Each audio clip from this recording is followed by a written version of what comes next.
After a 3-game sweep over the New York Mets, the weekend is here and the Cubs are ready for the first place fish.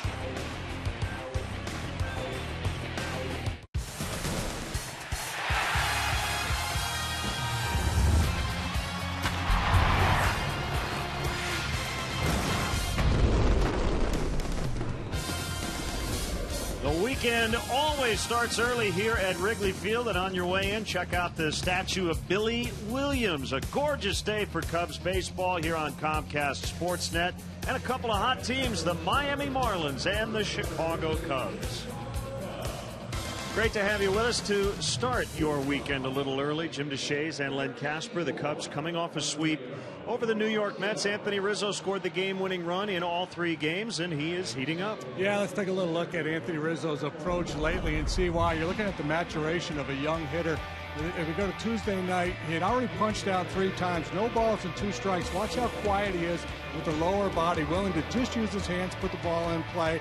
And then yesterday in his second at bat, 0-2, goes out of the zone, plays a little pepper with center field, and then what proved to be the game-winning home run.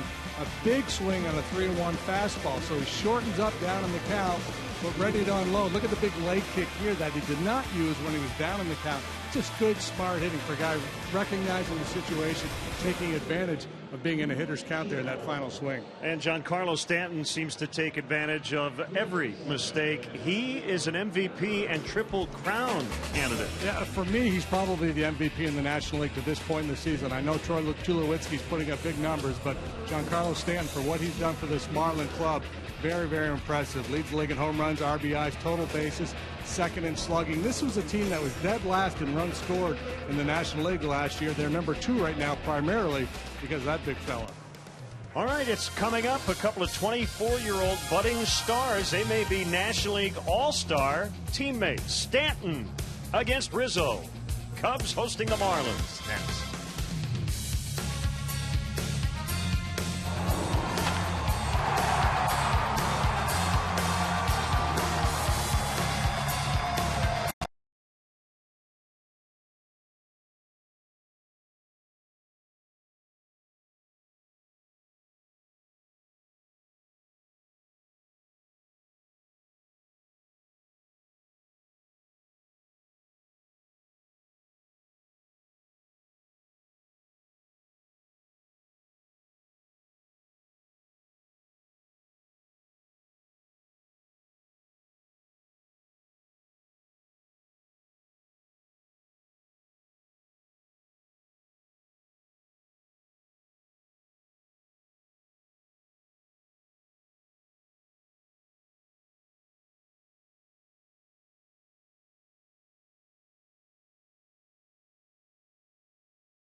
Is brought to you in part by your Chicago area and Northwest Indiana Lexus dealer, who invites you to test drive a Lexus today.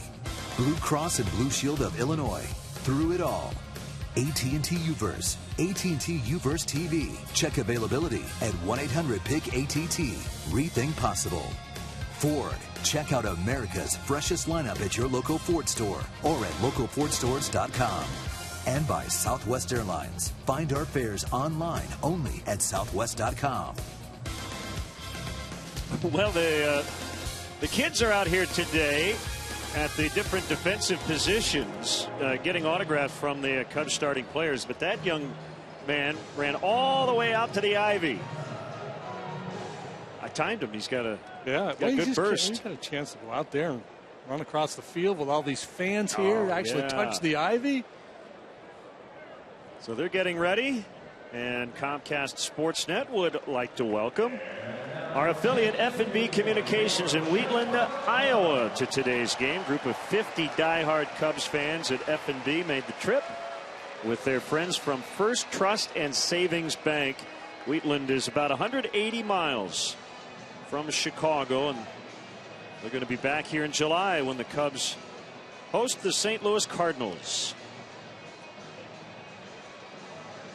What a day. Late afternoon start. Jason Hamill, a right-hander for the Cubs. Nathan Eovaldi, a hard-throwing righty for the Marlins, is your pitching matchup.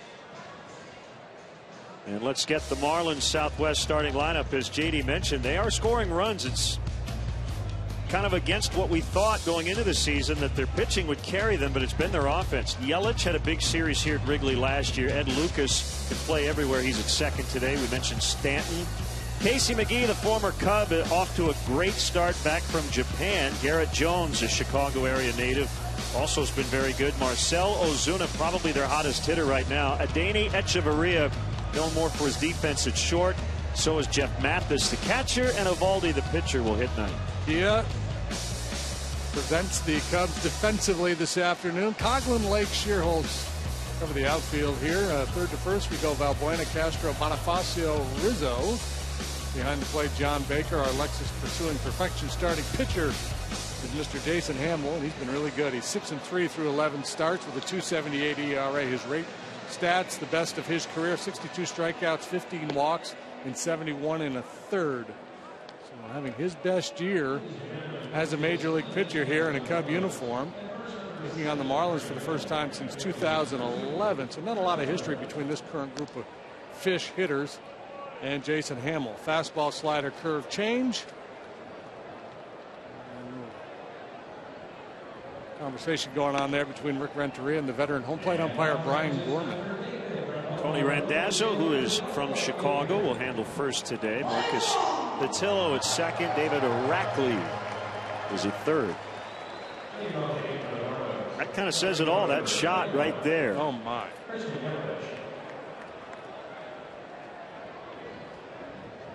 Marlins just swept the Citrus Series. 4 games, 2 home, 2 road against the reeling Tampa Bay Rays. And Miami coming in a virtual tie, 1 percentage point behind the Atlanta Braves atop the National League East. And we are underway. Hamill, 93 on the fastball to Christian Yelich.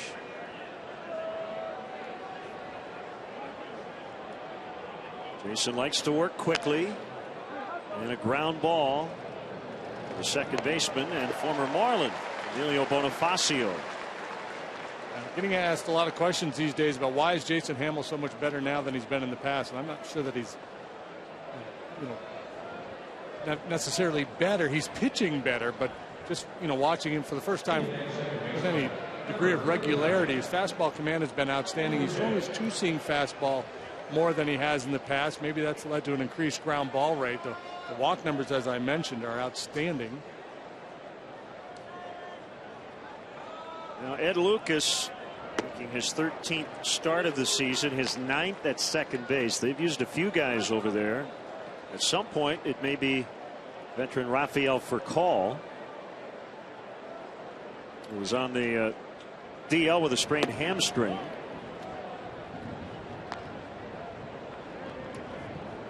One ball, one strike.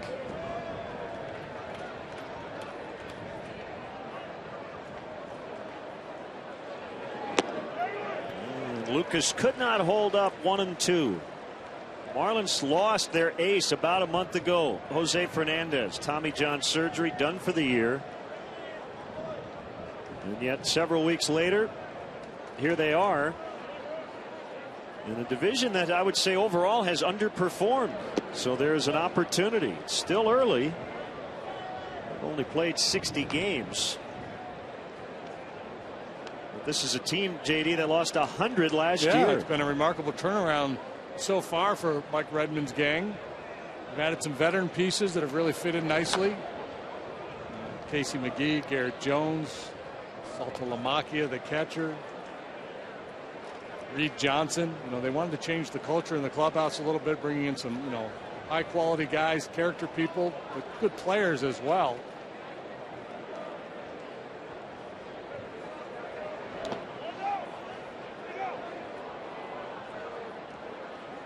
Mike Redmond in his second season as the Marlins manager. Jeff Baker, another guy brought into always play a part-time role. That's a base hit for Lucas. Batting average against Jason Hamill this year just 187. The whip, walks plus hits per innings pitched, .87, the third best in the National League. He was really good last time out against the Brewers. 7 innings, 4 hits, no runs, didn't walk anybody, struck out 8. Remember, that was a Brewer club that was red hot. Did a lot of damage, but not against Jason Hamill in that series. Down the outside corner with the fastball. Just impressive work. And you see batting average against 187, second only to Johnny Cueto. Here's Stanton. Talked about him in the open, just 24 years old. Making $6.5 million this year. This is a first year of arbitration eligibility, due to become a free agent after the 2016 season. And the kind of guy you look at as a cornerstone player. And the Marlins keep him around and give him the kind of contract that, you know, at some point he's going to earn. Well, with the pitcher today, Evaldi, Jose Fernandez when he's healthy, Henderson Alvarez, another pitcher we'll see in this series, Stanton, they've got a core of good, young, really high ceiling players. You know, what they choose to do with them remains to be seen. He hits one high in the air out into right center, circling his Lake, and actually it'll be run down by Scherholtz from right. Mike Stanton. He used to be Mike Stanton. Yes, when John Carlos Stanton hits the ball with that trajectory, the initial reaction for an outfielder is to go back. But that one was well off the end of the bat. Didn't have a lot of steam behind it.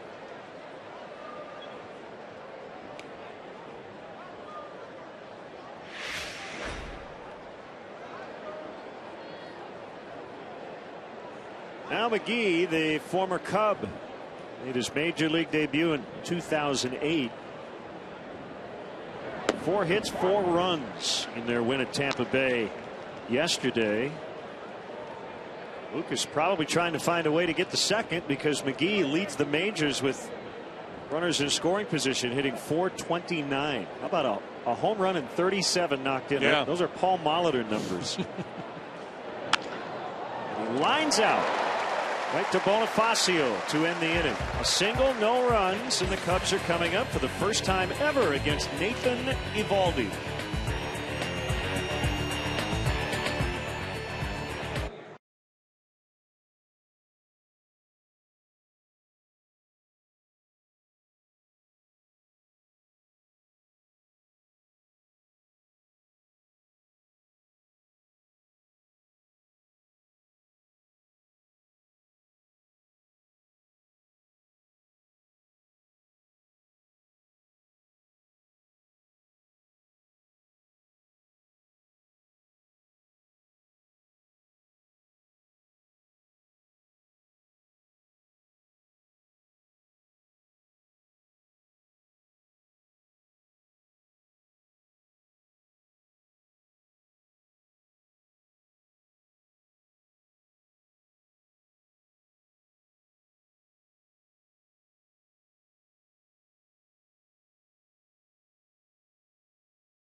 Hit Binny's Beverage Depot will donate $100 to JDRF. Now the Cubs Southwest starting lineup, and there are ex-Marlins in that lineup, including Emilio Bonifacio in the leadoff spot, Junior Lake, Anthony Rizzo, who grew up in South Florida rooting for the Fish, Starlin Castro, the shortstop, Luis Valbuena is at third. You see Nate Scherholtz, his numbers against the Marlins. He's had a lot of experience. Coughlin and Baker, former Florida Marlins. Jason Hamill, the pitcher. Your defense for the Fish. This afternoon, Yelich in left, Ozuna center, Giancarlo Stanton, big arm out there in right, McGee.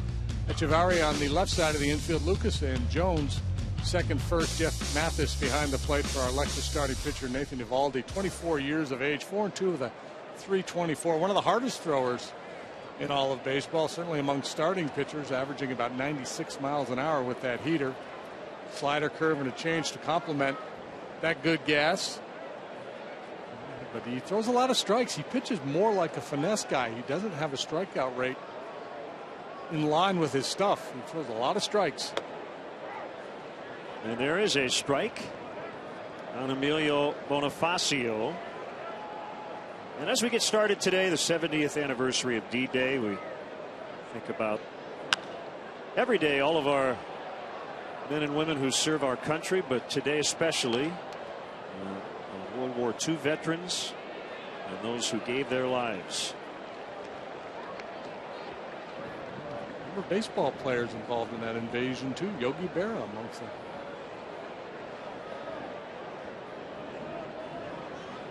Two strikes on the Cubs leadoff hitter. Make it 3. 96 and painted in the inside corner.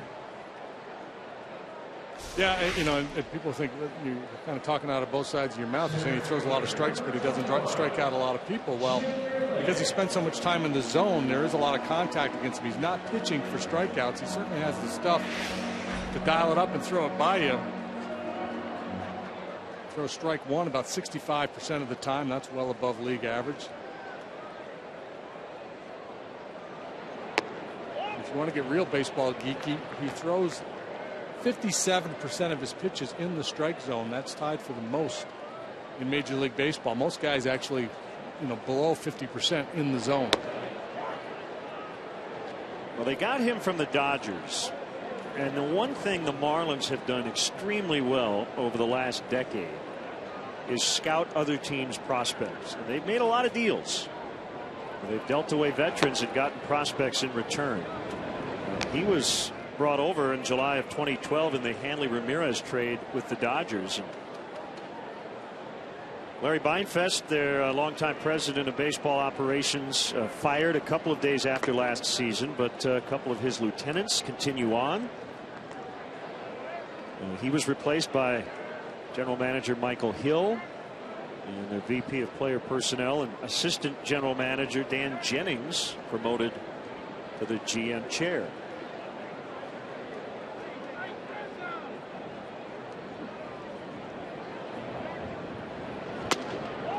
And I guess, JD, that's kind of the irony of the debacle from 2 years ago when they opened their new ballpark and spent a club record $101 million on their payroll. That's not really what they do best. Stanton will make the catch and retire Lake.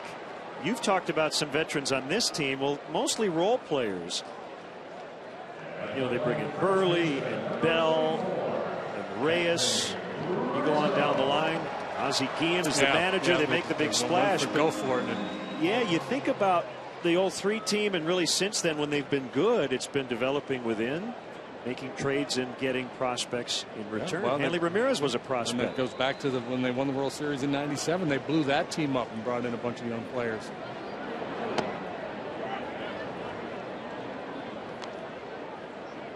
Strike on Anthony Rizzo. A little sheepish when I asked him about the 03 team. He said, I know it's a sensitive subject around here, but he grew up in South Florida, rooting for the then Florida Marlins. He's not had the success against left-handers that he has against righties. And there's Rizzo again, 0-2. We talked about it in the open, how he's showing a real good approach when down in the count. See it again here. That front foot never leaves the ground. sacrificing power to try to make contact and stay alive.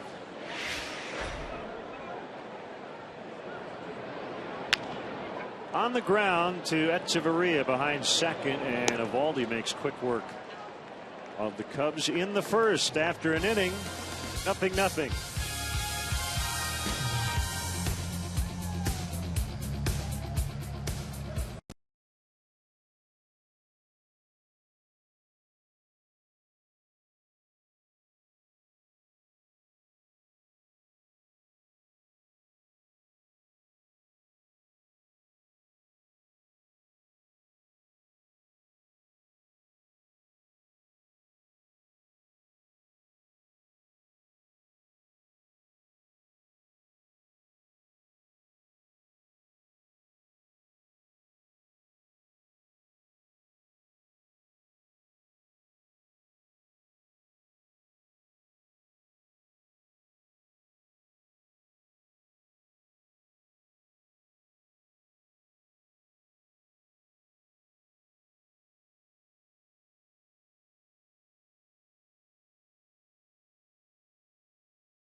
And for just a moment, we're going to get to know the guy behind the plate, John Baker, a little bit better. He and his wife, Megan, have 2 little girls, and although he spends so much time here at the park, he's found a creative way to keep his family close to him while he's gone.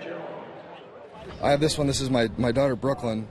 So I got one with her name on it, and I got one with our newest child, Fiona, her name. And so I just worry that I'm going to break Brooklyn in first. And look, fortunately, Fiona's only 10 months, so she's not going to get jealous, or as my 3-year-old says, jelly, about which glove I'm using. But yeah, no, I'm going to make it a priority. I think next year I'm going to have to put Brooklyn and Fiona on my gloves, and then that way I'm not playing favorites, because you never want to do that with 2 little girls. Guys, as we've gotten to know John, certainly one of the big personalities in the clubhouse, and I told him, you know what, you can't forget the lady. You got to put Megan on the glove, too. You guys know that? Oh, yes. And I'm amazed he's in the lineup and that he could talk to you today. He took that foul ball off the throat the other night. So Garrett Jones with a leadoff single. They have 2 hits off Hamill, and Marcell Ozuna will come up, hitting .353 with 5 homers his last 14 games.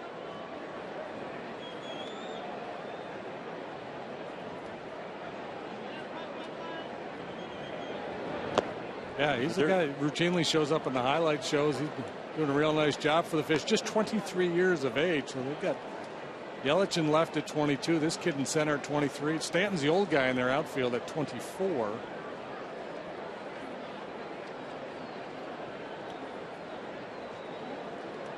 Ozuna's 2013 season ended in late July with a thumb injury. And he went 1-1. Yeah, I don't remember. Did we see him last year? No, we didn't see him here, and we played there early. So yeah. This is his Wrigley debut.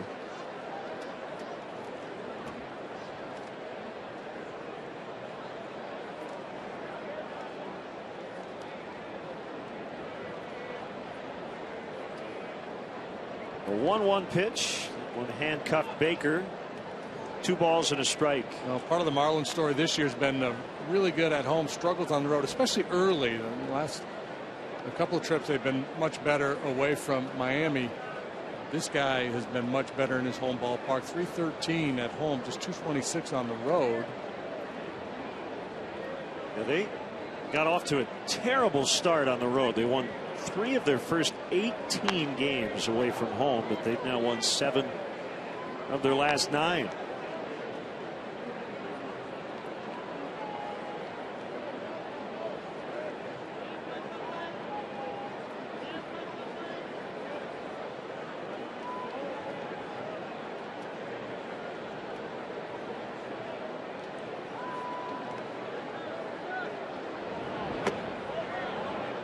He went around. Call made at first by Tony Randazzo. First strikeout for Hamill.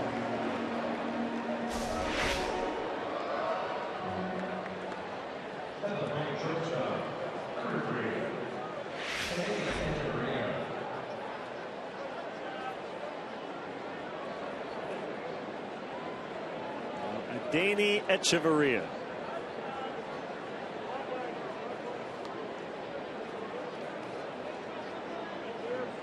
Acquired in that huge deal with the Blue Jays. November 19th, 2012. Henderson Alvarez was in that deal. So was Yunel Escobar. Emilio Bonifacio went the other way. With Mark Burley, Josh Johnson, John Buck, Jose Reyes.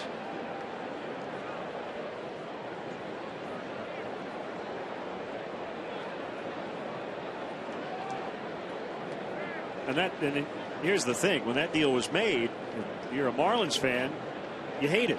You don't care if every prospect you get back is going to be an all-star. At the time, it's a bunch of major leaguers for a bunch of guys I've never heard of. Yeah. And so from a baseball standpoint, there were a lot of people at that time who said this is a defensible baseball trade. But it is not how it was portrayed. Jones takes off. Echeverria sends one in the air out to right. As Sherholt's really battling the sun, and Jones took his time getting back to first. 2 outs in the inning.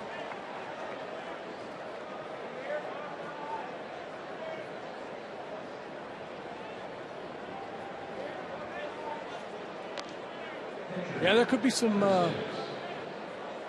issues on hot flies here today. A little breezy and very bright overhead. Not a cloud in the sky. There's the sun. That's really bright.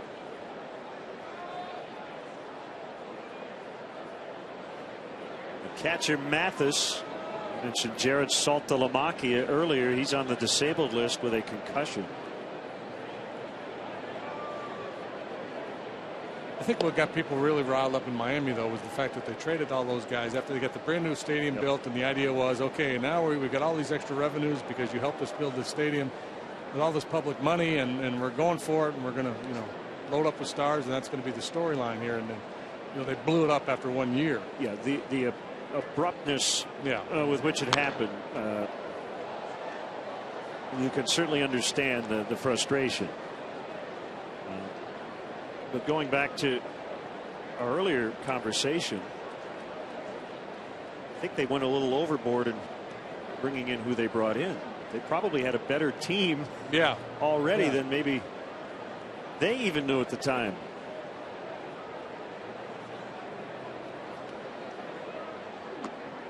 But, you try to line up the competitive nature of your team with opening a brand new ballpark and make a splash, and it did not work.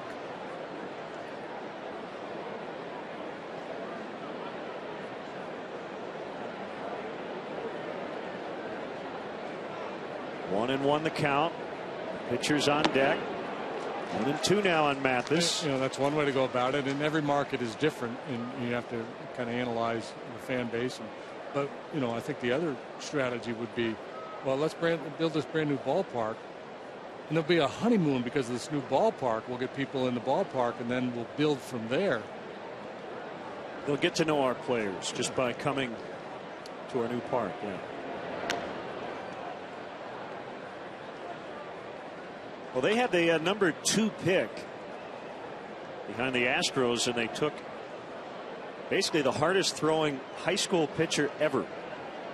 Tyler Kolek has been clocked at 100 miles an hour plus.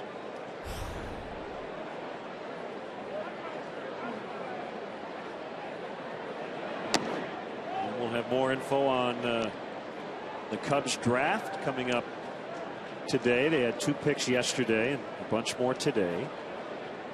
Rounds 3 through 10, I believe, today. Catcher outfielder Kyle Schwarber with their first pick. And a college right-hander, Jake Stinnett, out of the University of Maryland, with their second-round pick.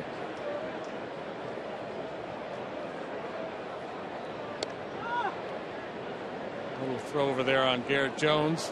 When the pass is, run a little bit. He's not a real speedy guy. The Marlins don't run much at all.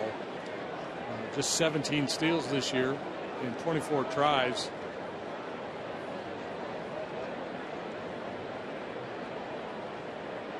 That's the fewest stolen bases, the fewest tries of any team in the league. Swing and a miss, strike 3 to end the inning. Some more info on the Cubs' first 2 draft picks from last night.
...1940s. Go to WrigleyField100.com for all the celebration details, including fun facts about the 40s. Tickets are still available for tomorrow and Sunday's matchups against the Marlins. So go to Cubs.com to purchase your seats today. Those picks from last night: Kyle Schwarber, number 4 overall, and Jake Stinnett, 45th overall pick. Round number 2.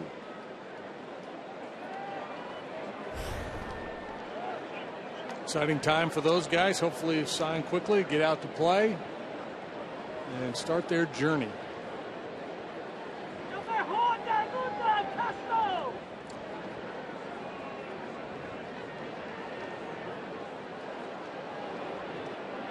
Evaldi to Castro and a strike. He dropped his arm angle a little bit there, but again, he likes to attack early with that first pitch fastball. See if the Cubs start to get a little more aggressive with their approach.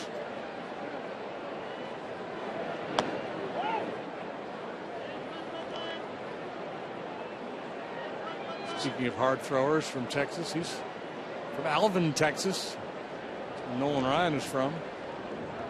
Something in the water. 11th round pick of the Dodgers in 08.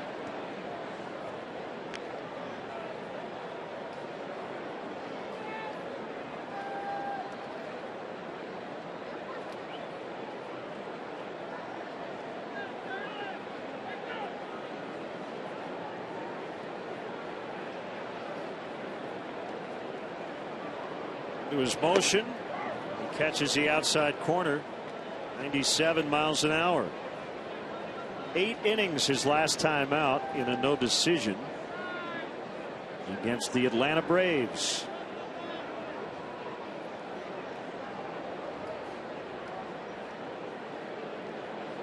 Some shoulder issues last year. Started the season on the disabled list. Made 18 starts. Ended up with a 3.39 earned run average.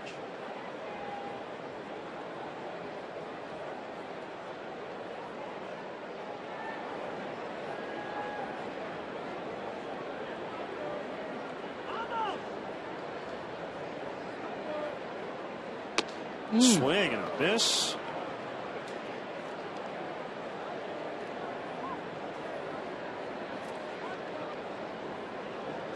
He's sitting 96, 97 miles an hour so far here this afternoon. He's topped out at 99 this year. Always better dial it up a notch. That average velocity among starting pitchers in Major League Baseball, only Ventura and Richards. Well, Richards and Evaldi actually identical. Buena pops it up. The shortstop, Echeverria, foul ground for the out.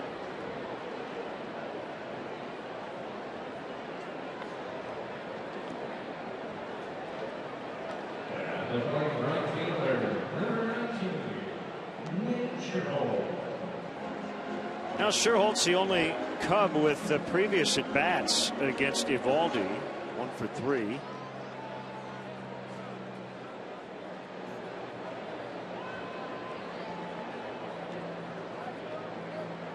Happy birthday, Grandpa Norman.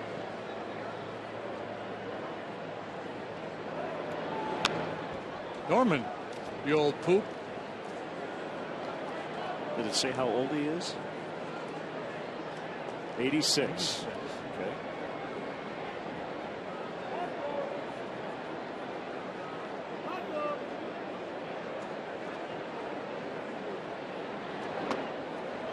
Breaking ball missed outside. 1-1 the count.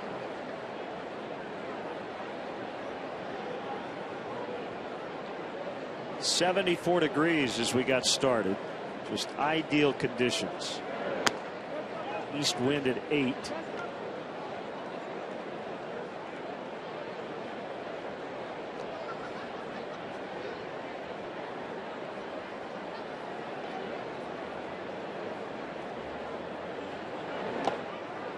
Now 3 balls and a strike.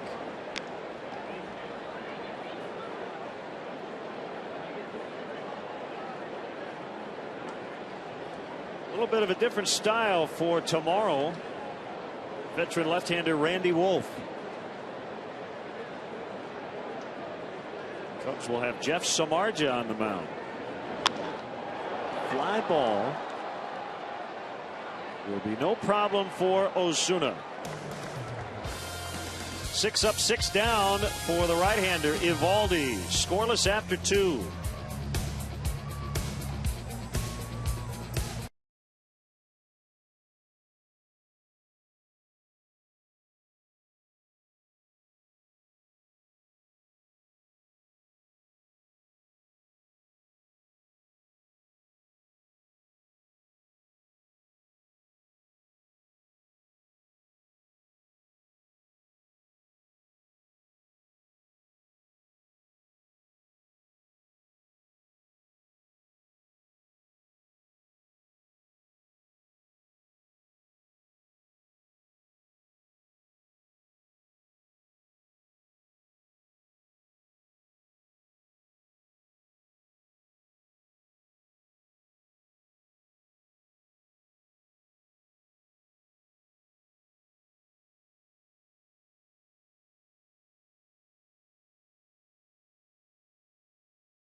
Your photo using hashtag NorthsideFanPhoto for a chance to have it appear later in today's broadcast. It's brought to you by AT&T.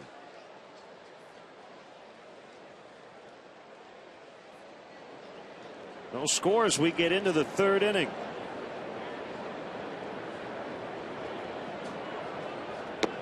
Pitcher to pitcher, Hamill with a strike on Eovaldi.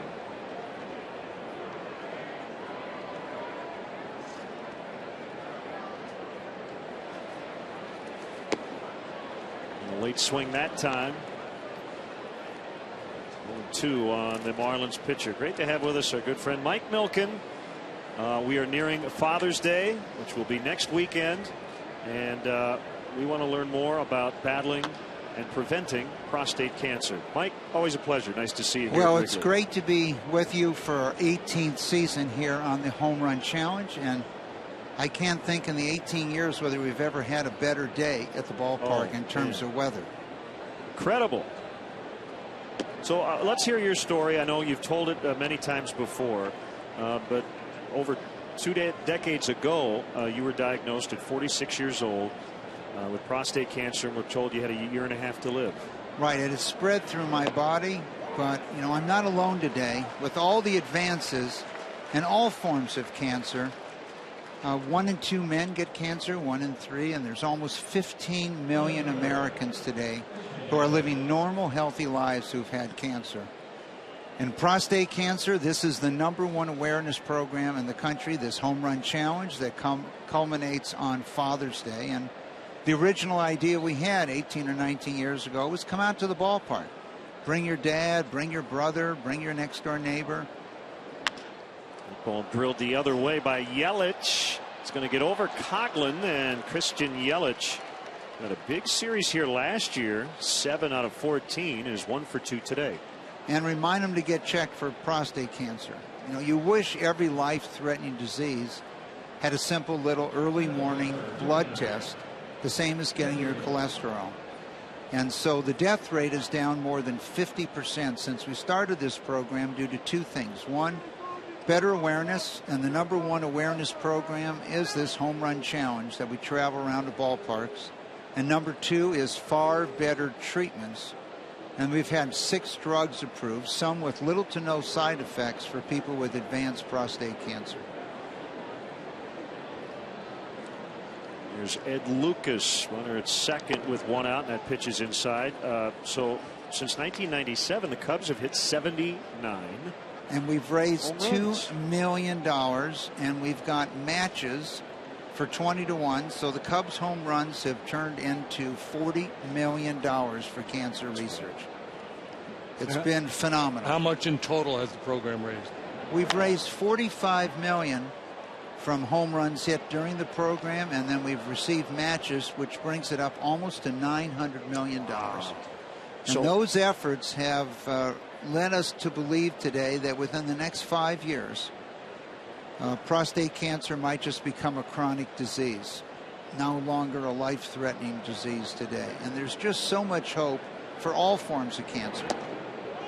So homerunchallenge.org is where you should go, and you can make a pledge for every home run hit this coming week, June 9th to the 15th. Visit the website, make a direct donation, or sign up and receive more info about prostate cancer and being proactive. And for those individuals wondering today, what are the new treatments? What about nutrition? Can we slow the growth of prostate cancer by diet? You can go to pcf.org, prostatecancerfoundation.org, and learn all about what we've learned over the last 18 to 20 years that has changed really the face of medicine. But it's so exciting to be here in Chicago. Ooh. That got the nub of the bat, maybe? He said it hit his hand. Well, Lucas wanted to go to first, and Brian Gorman said, no, it hit your bat. And Mike Redmond's going to come out. The most famous game in the last 18 years was played right here in Chicago in 2003. Yankees coming into town. Tickets were going for $1,400 to $1,500 a seat. And it was the first time the Yankees had been back here in Wrigley Field since Babe Ruth had pointed out to right field in that 1938, I think, World Series. And it was Clemens going for his 300th against Kerry Wood.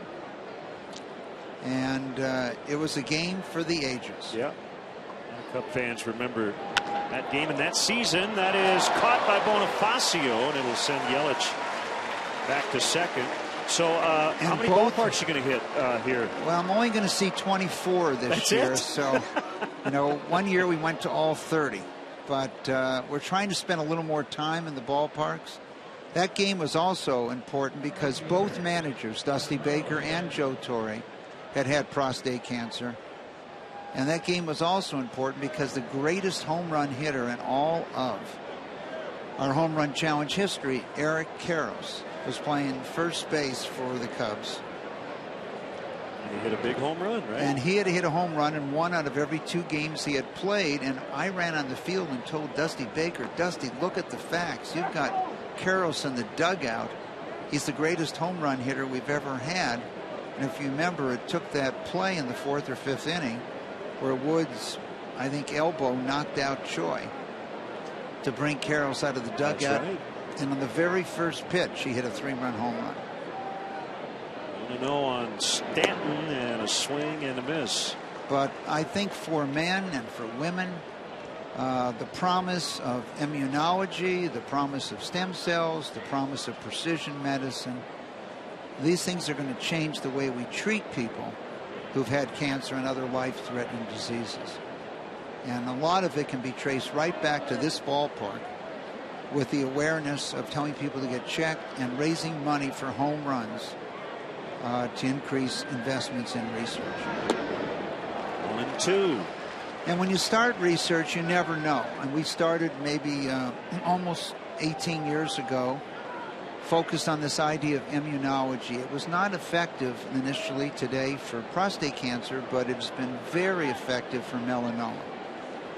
And today, maybe 25% of the people who have melanoma live normal lives. So remember that one, homerunchallenge.org and pcf.org. Mike Milken, thanks so much. Safe travels, and happy Father's Day coming up. Thanks, sir. Thank you very much. Good to see you again.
Play catch in the outfield, hit in the batting cages, or relax in the dugouts of Wrigley Field during Catch in the Confines, presented by Advocate Children's Hospital. Tickets include a personalized photograph, baseball, and a Wrigley Field 100 DVD. All proceeds benefit Cubs charities. For more information or to purchase tickets, visit cubscharities.org.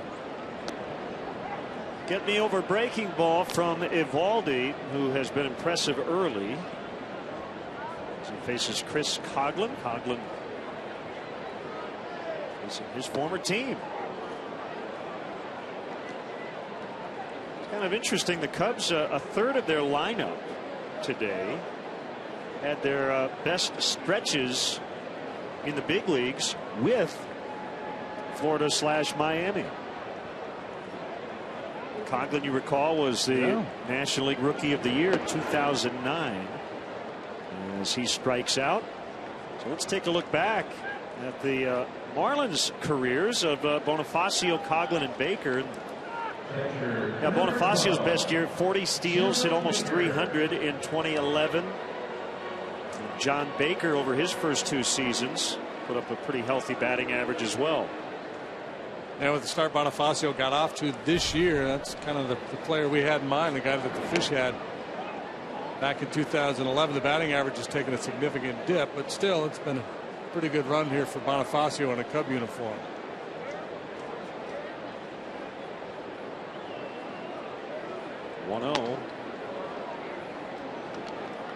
Good late life on that fastball.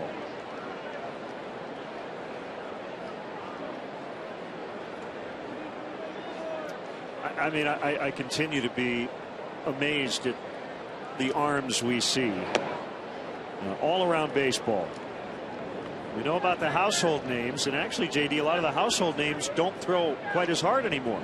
Justin Verlanders and Felix Hernandez's, even though Felix continues to have great success. The ball is pulled foul. But it just seems like one pitcher after another. Yeah, it's hard. Yeah. It's, in most bullpens now, he's just a parade of guys showing 95 plus.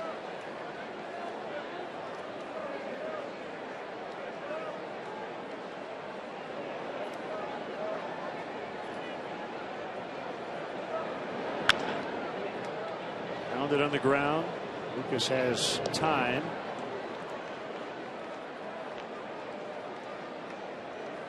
Well, I guess it just stands to reason, right? As we evolve in sports, players in all the other sports get bigger, stronger, and faster. Position players bigger and stronger than they've ever been. I don't know what the breaking point is. I mean, 20 years from now, our guys are going to be averaging 96 miles an hour. Will that become the norm for the league? And then we get back into the arm injury question. Is there a breaking point where all of a sudden the injuries just overwhelm pitching staff? So we might be at that point now as Hamill hits it foul out of play. We should note the Marlins don't put on nearly as many shifts defensively as other teams. They have a terrific infield coach in Perry Hill. They're playing pretty close in the outfield with the pitcher at the plate. And a meek swing at a slider at 85 and off the plate. 4 strikeouts, no base runners. First time through the order for Eovaldi.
Sportsnet and The Drive for a couple of baseball viewing parties. Come to Buffalo Wild Wings in Skokie Tuesday or Mount Prospect on Wednesday for your chance to win a pair of tickets to The Drive's 13th birthday contest. concert starring Peter Frampton and Cheap Ticket. Baseball, music, good times, all brought to you by Comcast Sportsnet and The Drive. How about our Xfinity High Speed? We've got the Cubs, of course, with some extra stars today in the house for BP and a little bit of shagging. Patrick Sharp, Brian Bickle, Michael Hanzus, all taking a few swings, but I'll tell you what, Patrick Sharp looks like he's done this before. A very good swing from him. Doesn't look so shabby out on the baseball field, and there's a good reason why. He said he grew up playing all the way through age 15. Here he is. Where I'm from, it's not too big. Short summer, so not a lot of a season to play, but I played until I was 15. My dad was my coach, and some of my best memories as an athlete are hanging out with my dad on baseball trips, and I love pitching, and I wasn't the best hitter, but I love throwing the ball. Patrick Sharp, guys, of course, went on to say, it's tough not being on the ice still, but this was a good way to get his mind off that, and certainly had some fun out there today, he said, talking to all of the guys, and of course, swinging the bat once again. Thanks, Kelly. I think Michael Hanzus needs to work with Bill Miller and Mike Brumley a little bit. I think it was the first time he's ever had a bat in his hand. Looks easy on TV, I guess. Swinging bunt for McGee, pounced on by Baker.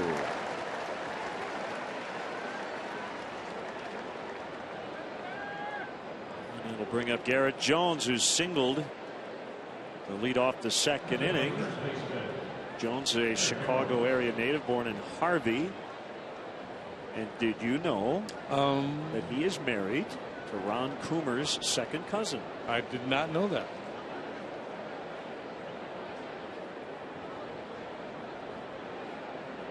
The objective, Ron Coomer, during this at bat.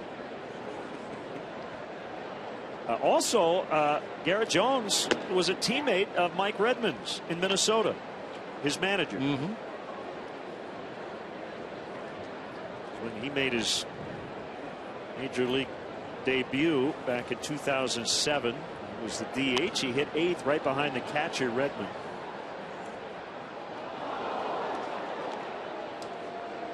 And do you know that when Chris Coughlin won the Rookie of the Year in 2009, Garrett Jones finished 7th in the voting that year? Casey McGee in this ball game today finished 5th. That is wild, weird stuff. Wild and wacky. Still 0-2. And do you know who, according to wins above replacement, should have been the Rookie of the Year in 2009? 2009. It'd be one Randy Wells for your Chicago Cubs.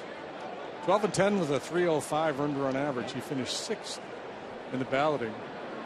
But according to wins above replacement, he led the way with 4.3. All right, JD, you win this round of Did You Know? I have to say.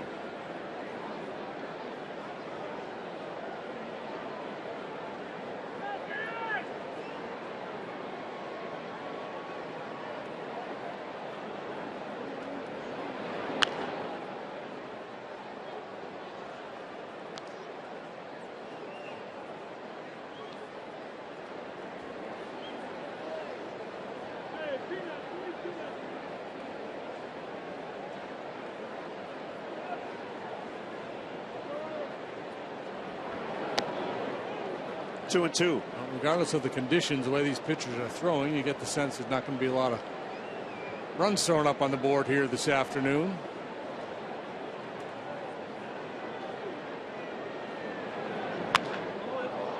Just as you say that, Jones splits the gap, and he's 2 for 2 as he makes his way to second, and he will halt there with a double. So I suspect he's got a fair number of family and friends at the ballpark here today to watch him play. I believe he does. A little backdoor slider, looks like. Stayed up. Good swing put on it there by Jones. Yeah, nice bounce back here for him. He's a guy who moves around, or had moved around in the past between the outfield and first base. The Marlins are committing to him now every day at first base. Looking for a little power. He's hit 8 home runs.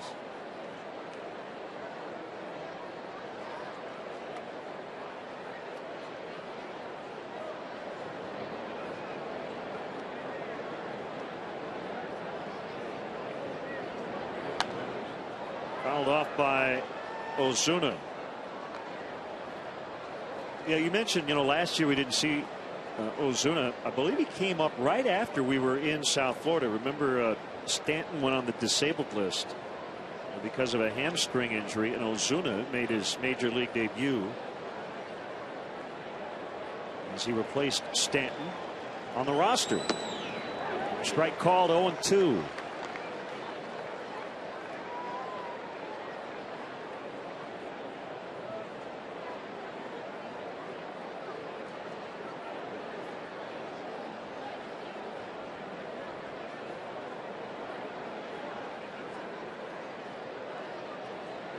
Day on opening day. Ozuna, 3 hits, including a home run. 10-1 win over the Rockies.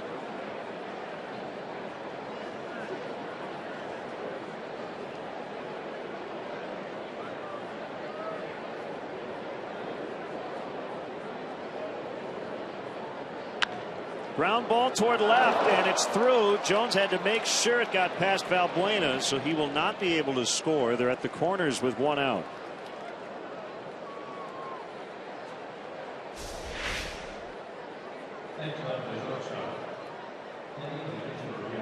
Good effort there by Valbuena. Again, because Jones had to freeze and make sure that ball got through, no chance for him to score.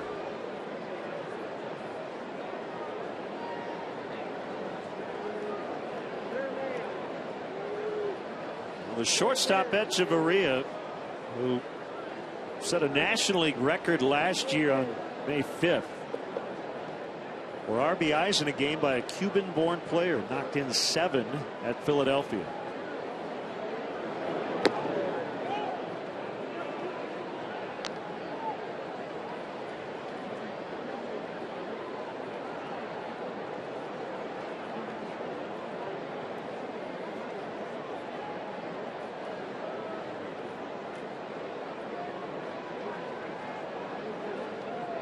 A good bunter.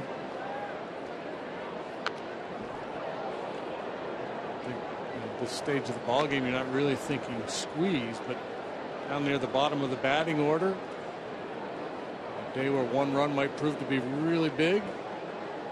Can't rule it out. Was there a better bunter during your career than that guy? No, Brett sir. Butler? No, he was really good. He bumped with 2 strikes. It's their third base Base hit. Stole 558 bases. 1-2. Yeah, lifetime 290 hitter, long major league career. This was a guy who was a 23rd round draft pick. Brett Butler.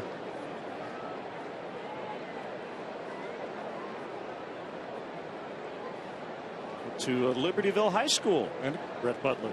Cancer survivor himself, keeping with the theme here today.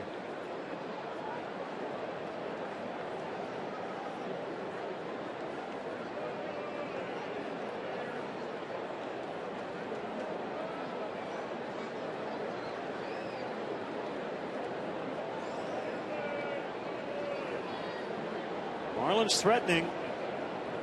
Jones at third, Ozuna at first, and a 1-2 count on Echeverria.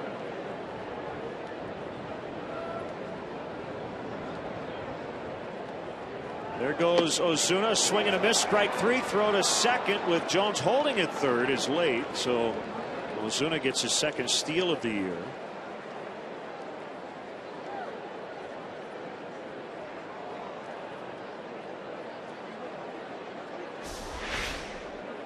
He's shaken up or not on the slide. Let's see. Ooh, he went hard. Really jammed that left hand / wrist arm into the ground. It's as if everybody in baseball has forgotten how to slide feet first.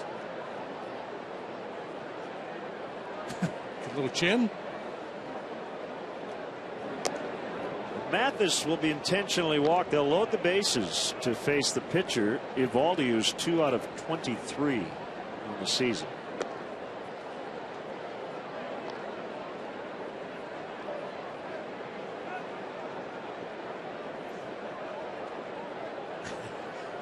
It's interesting. Ozuna is kind of practicing his head first slide. He was extending his arms out to say, yeah, now I remember. Yeah, that's one you don't work on. Let's go out and work on our head first sliding.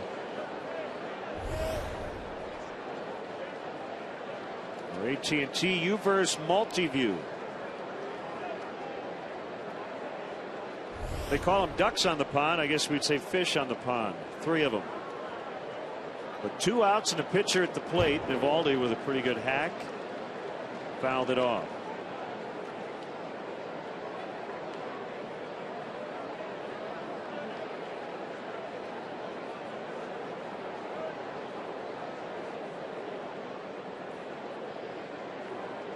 Doesn't feel like a very perilous situation, does it? Bases loaded, but Eovaldi up there, and Hamill has the jump on him. 0-2. Just don't make a mistake.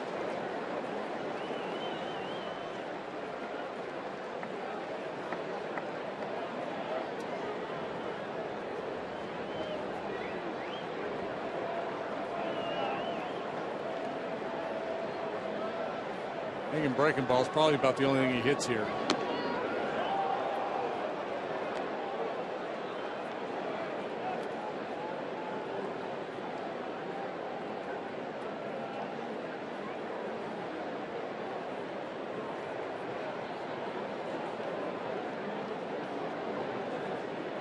Kick and a 1-2 pitch. Got away from Hamill. 2-2. Well, this is the action pitch for Jason Hamill. He does not want to go to 3-2. He wants to end it right here. Yeah, because it starts crawling around in your brain if all of a sudden you go back to full on the opposing pitcher after being up 0-2.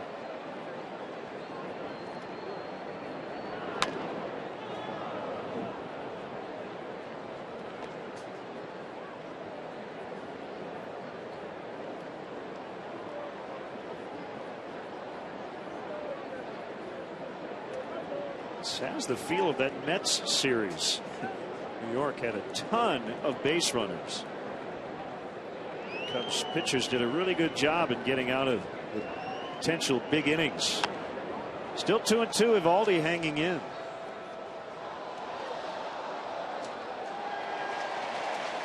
And Baker out there now with the little chat with Jason, and probably not just here's what I want to throw, but let's put it in this spot. If we're going to throw a slider, let's go ahead and make sure you get on top, drive it down.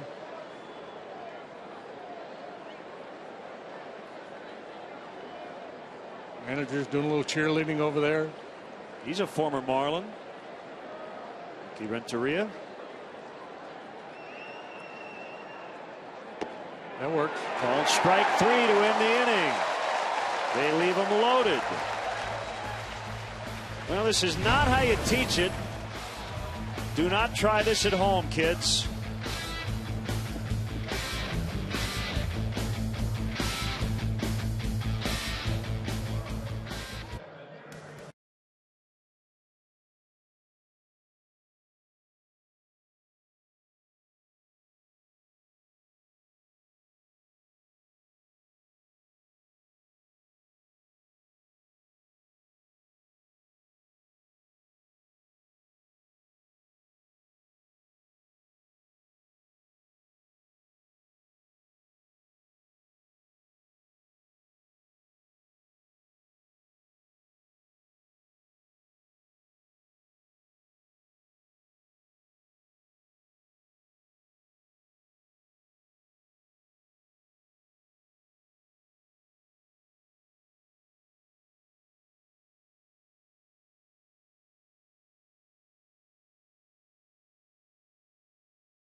Jr. currently serving with the 2nd Battalion, 24th Marines, 4th Marine Division, 6 years of service. Sergeant Macedo has deployed to Japan, Brunei, Cambodia, Thailand, Indonesia, and South Korea. His decorations include 3 Navy and Marine Corps Achievement Medals, Navy Meritorious Unit Commendation, Sea Service Deployment Ribbon, and the Korean Defense Service Medal. Well done, young man. We salute you. Tonight, White Sox don't have to travel far for the next 3-game set. It's the Angels, and the Sox don't miss Jose Abreu and Albert Pujols. Put on a show at Angel Stadium. White Sox Angels tonight at 8:30 on Comcast Sports Net. Rienzo and Weaver tonight.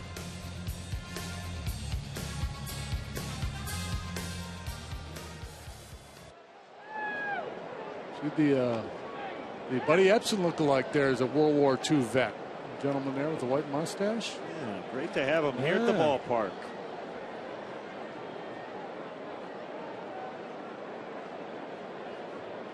He was with the cousin of Mark Stencil.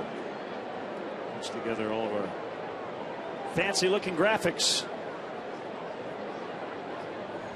Bonifacio leading off, which he does best, and he bunts foul. We are scoreless in the bottom of the 4th.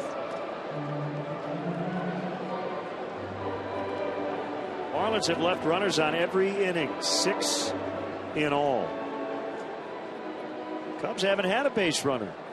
Cubs have been much more efficient.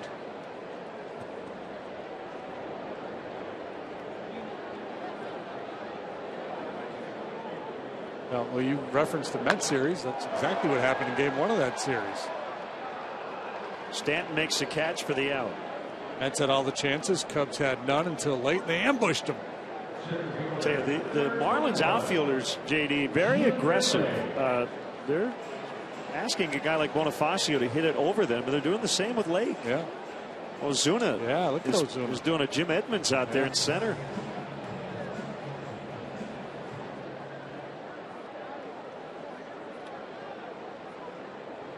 We've talked about this before. Do you guard the extra base hit or the blooper?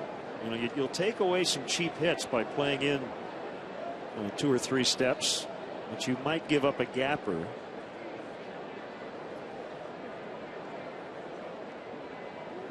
But if you have good speed, you should be able to run most things down here in this ballpark.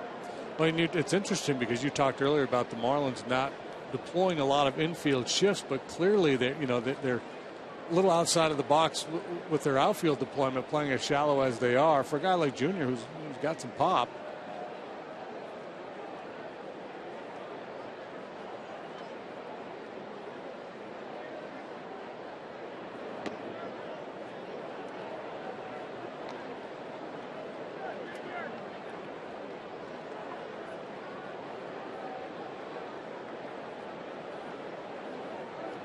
One ball and 2 strikes. The former infielder turned outfielder, Junior Lake.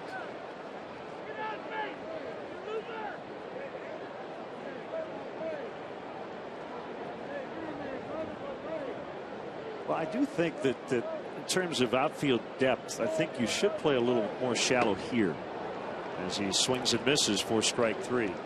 Because of the dimensions, if you have good wheels, you should be able to generally get to the warning track and make a catch. But also, JD, this is not a ballpark where you're going to take away a home run. Yeah, ball hit over your head with any authority, and it's a out. day like today, he's probably going to fly out of here anyway.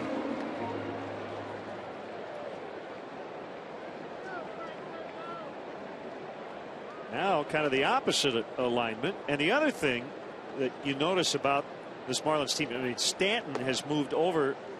He's taking away a double in the gap, but he's giving Rizzo the entire right field corner. Look at that. Yeah, this is really interesting. I don't think I've seen another club play Rizzo this way. This may be a combination of their advanced scouting report on Anthony and also the fact that Evaldi's throwing 97 miles an hour. I think he's not likely to turn on that fastball.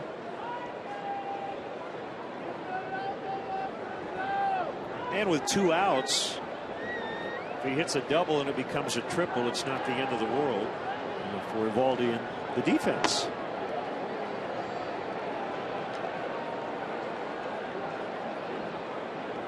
Yeah, with a number 3 hitter at the plate, I've never seen a guy play that far off the line in the outfield to the pull side.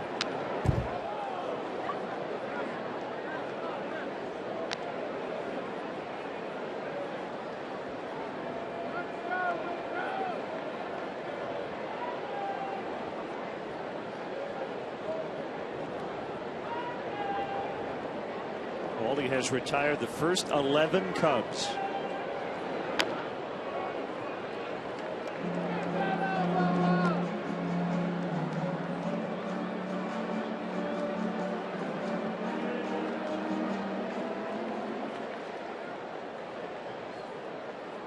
First time he's ever pitched in this ballpark. First time he's ever faced the Cubs. And another 2-2 is inside. It's full. 3-2. Rizzo had 2 homers on Saturday in Milwaukee, and then hit the game winner last night against the Mets.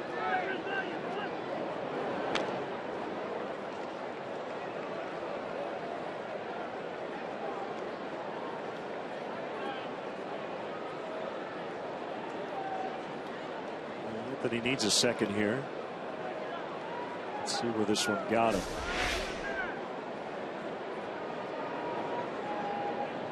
Top part of his knee. Back knee. Fly ball. Stanton makes the catch. Played him perfectly. Usually the center fielder makes that play. It's the right fielder instead.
The 27th for the Cardinals series, or August 8th through the 10th for the Rays Interleague series. Cubs destination packages offer great tickets, first-class hotel accommodations, a special Cubs gift bag, a VIP tour, and a private meet and greet with a current Cub player. For more information, visit Cubs.com.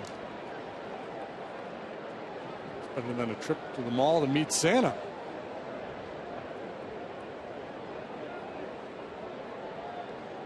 Nothing. We start the 5th inning.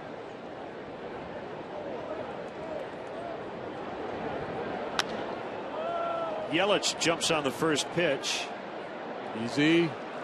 Coughlin makes the catch in front of Lake.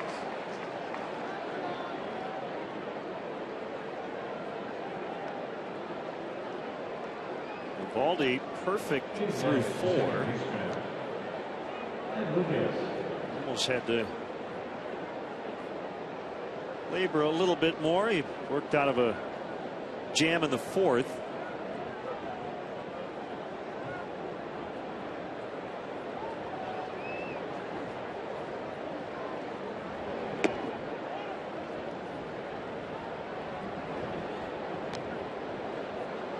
Milwaukee's in Pittsburgh tonight. Kyle Loesch, after that complete game shutout against the Cubs, will look for his 8th consecutive win tonight. Where's that one? That's in Pittsburgh, and he's already beaten the Pirates twice.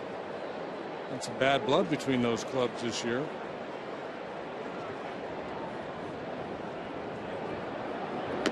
Milwaukee is 8-2 against the Pirates this season. Continues a long trend of domination.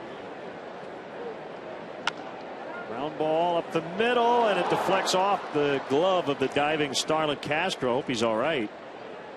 He is getting up very slowly. So Lucas is 2 for 3. Yeah, lined out last time. Could be 3 for 3. Hit the ball hard all 3 times.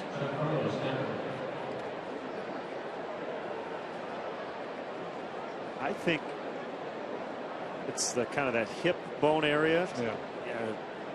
Being slammed into the dirt. So Stanton with a man on. He has flied out and struck out. And a strike. He leads the National League in homers, RBIs, total bases. He has homered against every Miami opponent this year. So if that pace keeps up, he'll hit 1 this weekend. The Cubs will try to avoid that. They've given up the fewest homers in all of baseball. Hamill makes a nice play. 1-4-3 inning over. So Stanton is 0 for 3, and we go to the bottom of the 5th, still tied at 0.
Pitching, we're scoreless, and your vote decides today's player of the game. Vote now at csnchicago.com. You can log on to Cubs In-Game Live. It's brought to you by Comcast Business Class. Castro swings away and pops up. Jones with 2 hands on it. Jones battling that one all the way, and that's a good reminder to hitters on both sides. A ball like that, go hard. You never know. You might drop it. You can take advantage, get an extra base. 13 faced, 13 retired by Eovaldi.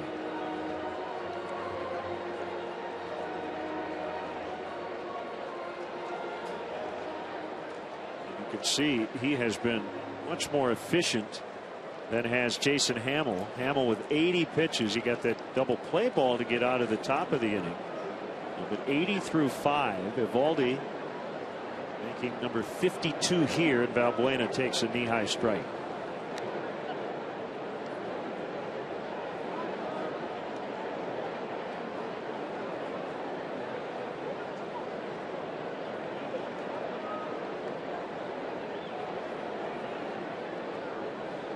Eovaldi likes to fish. Fitting.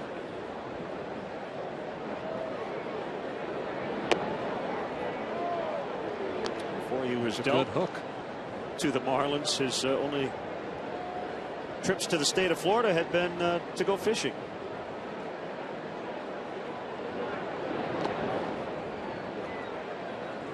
Ever do any deep sea fishing? I never have. No. I only went out one time with Bill Schroeder, Brewers television, and basically what we did is we were assigned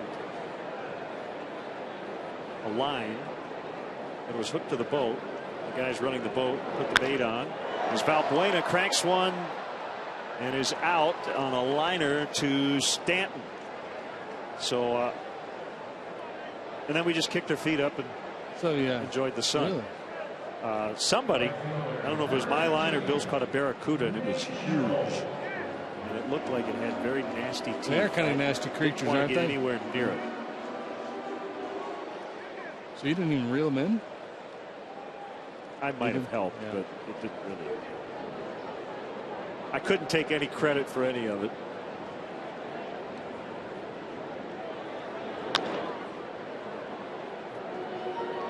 See, that's the approach I was talking about earlier. You might see the Cubs try to jump on that first pitch fastball. Nothing about Eovaldi tells you he's pitching to protect any kind of a no-hit or perfect game. He's still attacking the hitters. And when a guy starts to become conscious of, potential no-hitter, sometimes you see him start to nibble a little bit, try to pitch away from contact. I haven't really detected any of that. He's just going one hitter at a time with good stuff.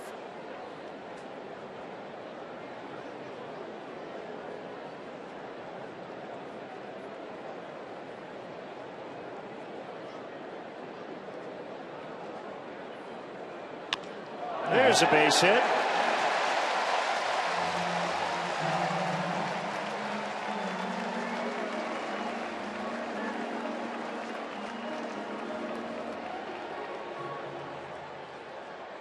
And it's number 500 in Nate Scherholtz's career. Calling for it over in the Cub dugout. Good solid line drive single right back through the middle.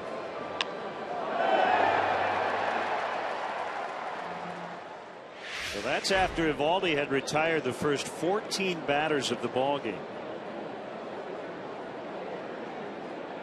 He faces his former teammate Coghlan, who struck out in the third. This is where I'm obligated to say, now that he's in the stretch, maybe he'll struggle a little bit because he hasn't been in the stretch all day. That comes in the baseball analyst manual when you first take these jobs. Don't forget, the guy hasn't given up any base runners, and he finally does. He might struggle from the stretch. Or if he hits a double or a triple, you talk about him tiring in the next half inning because he had to run.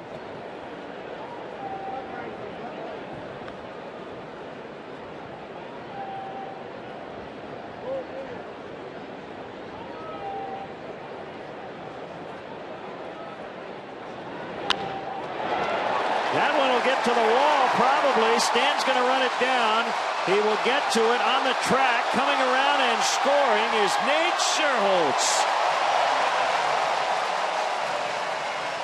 So the shift in the outfield pays dividends for the Cubs, as Stanton had a long way to go to get that double. Yeah, like we showed last inning with Rizzo. Here with Coghlan, he's playing way off the line. And a long way to travel to get this ball hit into the corner. Now Scherholtz come all the way around to score.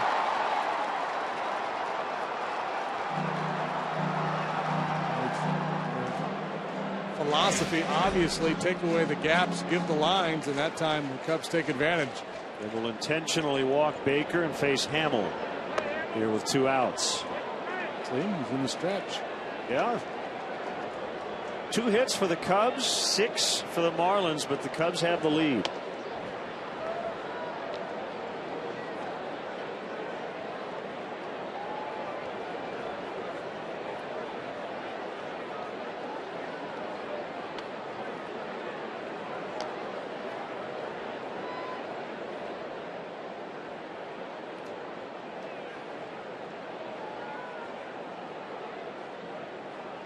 I'm a pitcher. This intentional walk drives me nuts. It's not a walk. That's not an intentional walk I want to issue in the 5th inning of a game. I still feel like it's early enough in the ball game that my philosophy is going to be, especially the way he's been pitching, I should be able to get an 8-hole hitter out, have the pitcher do the lead off the next inning. Really would set up that next inning for me. I mean, it's a defensible move. I understand why Mike Redmond did it, but as a pitcher, if I'm Evalde, I want no part of that move.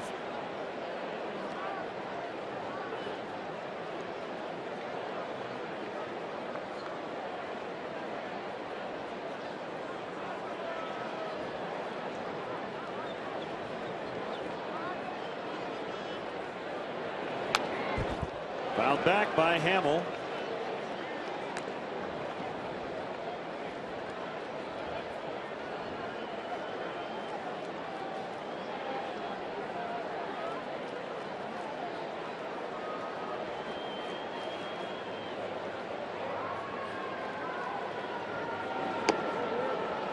On 2.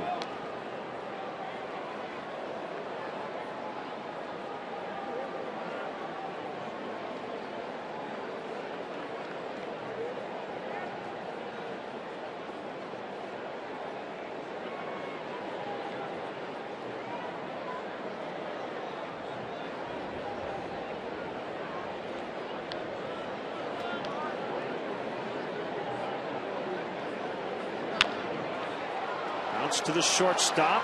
Echeverria gets him. But the Cubs have the lead. Their first 2 base runners of the ball game. Sherholtz the base hit. And then Chris Coghlan, the former Marlin, with a double to knock in Sherholtz. And the Cubs lead 1-0.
Legendary home of the Cubs with Wrigley Field tours. Guided tours include visits to the press box, clubhouse, dugouts, as well as a chance to actually step on the field. This must-see Chicago attraction houses 100 years of history. Wrigley Field tours are offered on both game days and non-game days. So go to Cubs.com/tours to book yours today. Everything else under the lights. The only game in town right now around baseball is Casey McGee. will lead off the Miami 6th. 1-0 on the Chris Coghlan RBI double.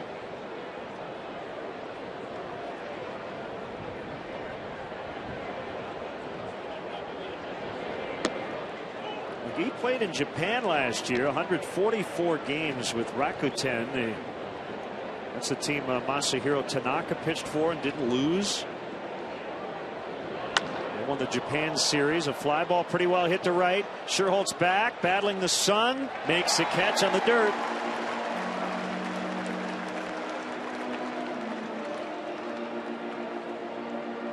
Does a really good job navigating a very difficult position, right field here at Wrigley.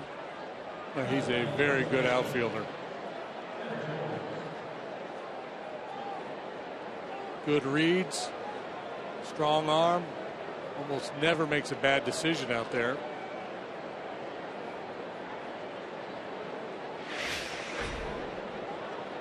Hang on tight with two hands on a day like today.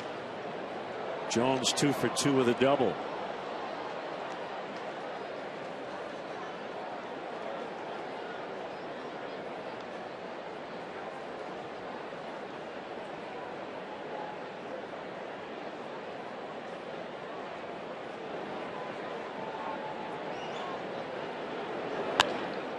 Another fly to right. Sherholtz again, this time on the grass.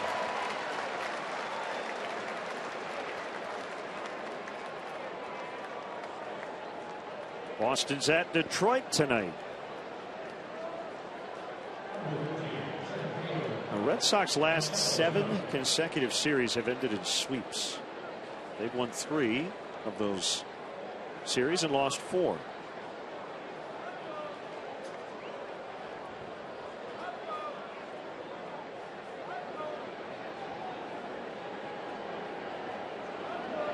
Red Sox lost 10 straight, won 7 in a row, now have dropped their last 3.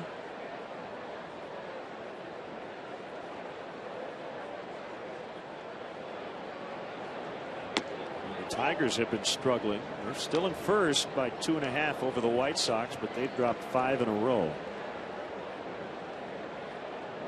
Ruby De La Rosa and Drew Smiley, the scheduled pitchers. 2-1 on Ozuna. Depending on your point of view, there's a lot of parity or mediocrity in baseball these days. A lot of great clubs, a lot of teams hovering around 500. I don't know how you feel. The word parity or mediocrity, whatever, everybody in the middle. I think a lot of sports strive for that, but think about the eras that I enjoyed the most, and I think it's kind of having a team you root really hard against. Yeah, we grew up hating the Yankees. Yeah, the dynasties. Hamill with a 1-0 lead in the 6th.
Marlins nothing. Bottom of the 6th. Clark, the official team mascot, newest member of the Cubs, can be part of your event. Charity events, wedding receptions, birthday parties, and openings, Little League games, you name it. Clark wants to be there. Visit Cubs.com/Clark or call 773-404-4050 for more information on how to book Clark for your special event. He's way better than a clown. And strike to Bonifacio.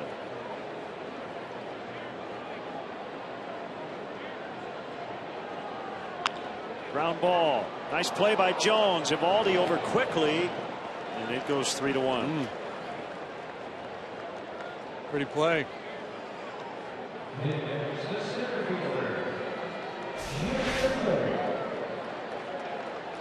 Easier play for a left-handed thrower. Glove side. Evaldi doing his job covering first base. That's the way you draw it up.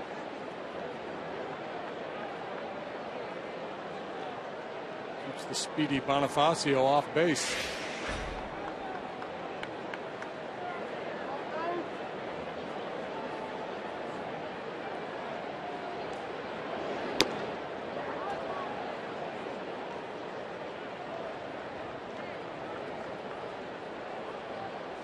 Blake is now 4 for his last 40, but he had the big 2-run triple last night in the 8th inning to add some late insurance in the win over the Mets. Little infield pop that'll be caught at foul ground by Jones. 2 down. Here comes Rizzo for the 3rd time.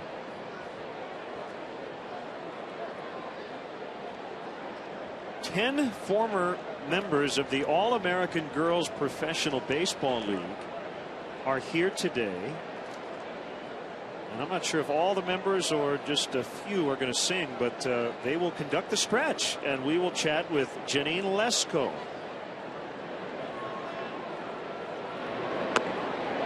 The bobblehead giveaway. Oh yeah, got one right here.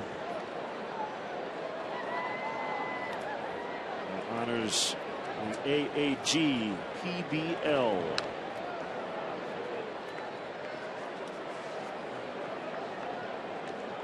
Depicted in the movie from 1992, A League of Their Own. Yeah. There she is. There you go. Right there. Very nice. Some members of the Cubs front office were wearing that uniform before the game.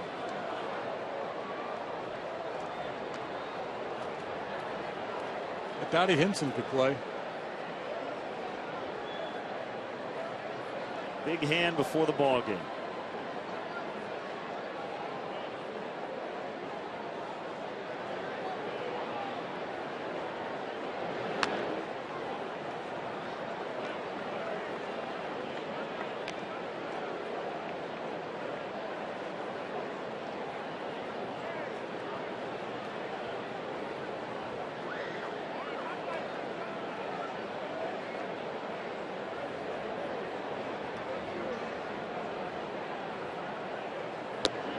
Swing and a miss to end the inning. Nasty. 6 in the books. Good pitchers duel here. The Cubs have the lead.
And it's great to have with us Janine Lesko, who threw out a ceremonial first pitch today, got a great ovation. And I love that you threw the pitch from 60 feet 6 inches. Right. That's how you do it, right? That is what you've got to do. Well, nice to see you here at the ballpark. A great day for it. You're here with a lot of friends from the past. And what sort of memories do you have of the league? Oh, they're really all fond memories, but you know, all of us just sort of, when the league folded, we just all kind of forgot about our baseball lives and went on to live normal lives.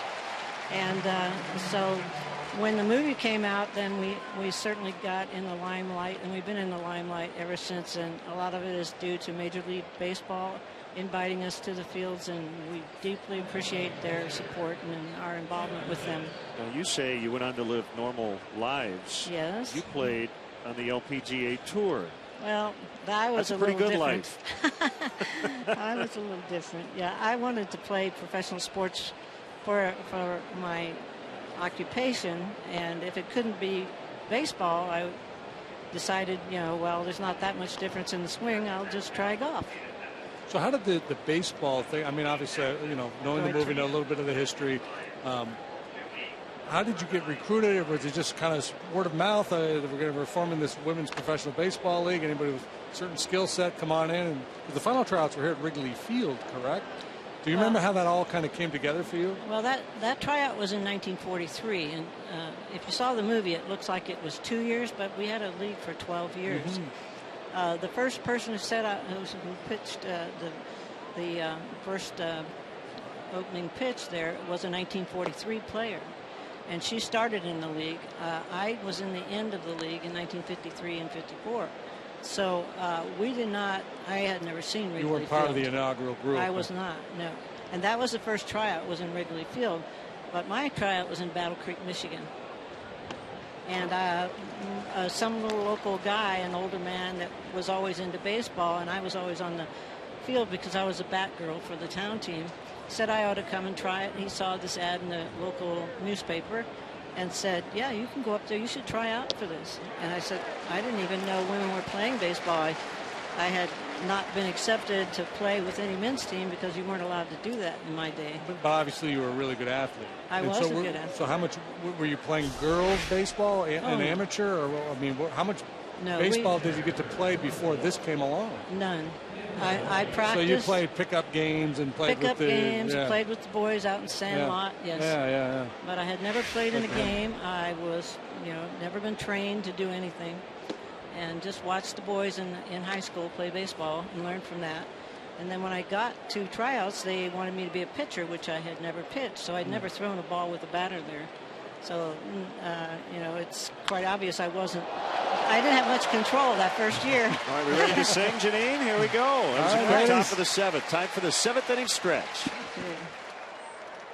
Today's guest conductors for Take Me Out to the Ball Game, members from the All-American Girls Professional Baseball League.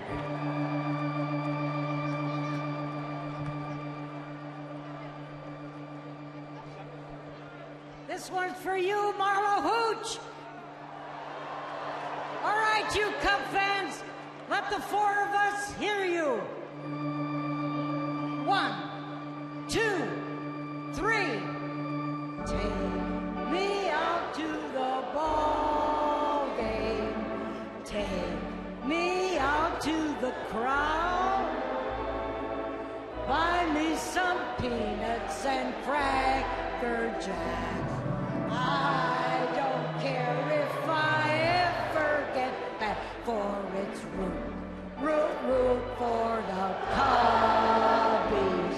If they don't win, it's a shame, for it's 1, 2, 3 strikes, you're out at the old ball game. Hey, get some more run. Woo!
American Girls Professional Baseball League. Enjoyed our chat with Janine.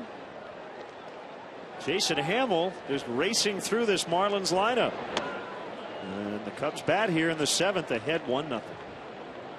Yeah, it was fun when she threw out the first pitch. It was, she was out there with a lady that was, as she mentioned, part of the inaugural season. Yeah. And the first lady threw the ball from just halfway between home plate and the mound, and then our gal here, Janine, worked her way slowly back to the rubber, and the fans really responded, gave her a big ovation just for going back there, and then she turned it loose. She still got a little something to throw with.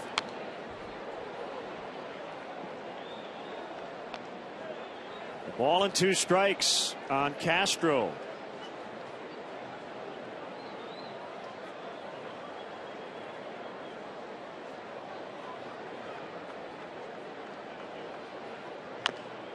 That sinker, and Castro fouled the ball off himself. This is the kind of day, I know as a former starting pitcher, JD, you're thinking neither of these guys should lose this game, but somebody might. Yeah, oh yeah. Somebody will lose the game. Will it be Eovaldi, who's down 1-0? We'll find out. They both have been brilliant. Yeah, I have the feeling now that Ricky Renteria's got guys up in his bullpen. He's not going to give Jason Hamill a chance to lose the game. He may go batter by batter with him starting in the top of the 7th.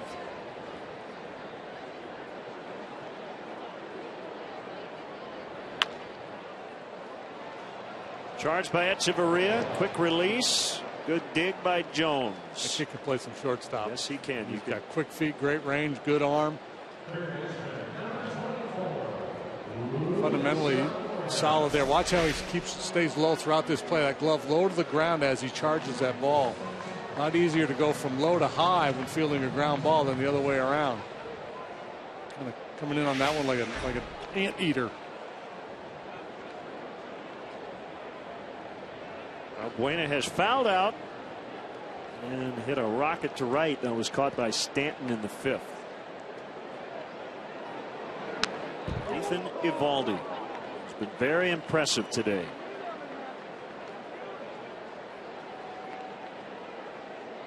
I can understand why some people are bullish on the future of the Marlins. When you look at this guy, Alvarez, Fernandez, assuming he comes back and returns to form.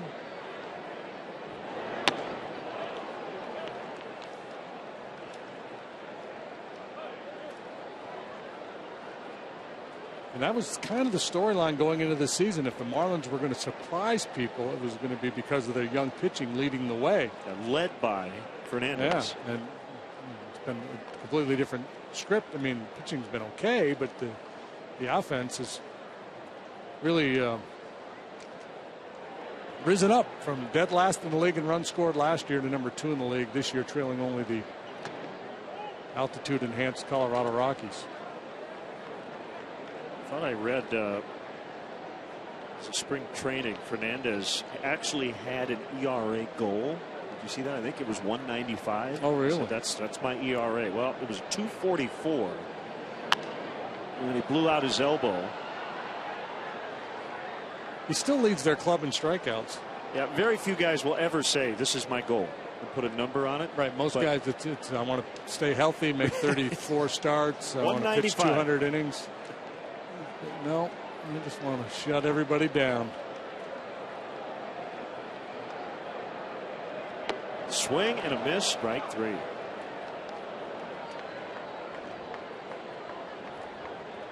I mentioned tomorrow's matchup, and then on Sunday, Jake Arrieta for the Cubs, Henderson Alvarez, who has been terrific.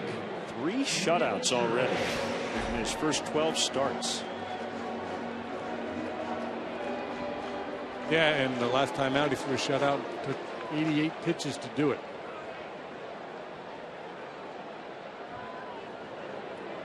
Sherholtz with the big 2-out single in the 5th that was followed by the Coghlan RBI double. Well, the Padres won a game the other day with 1 hit, a bunt single. Right? That was it. So Cubs with a 1-0 lead here with just 2 base hits.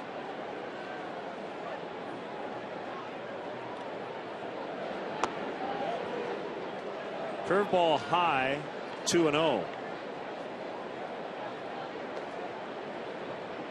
It will be the top of the order for Miami in the 8th.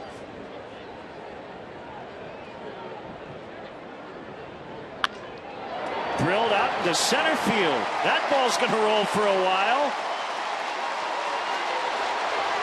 And Sherholt's on his way to third. He's got a triple. As we said, they don't shift much on the infield, but they do pretty drastically in the outfield.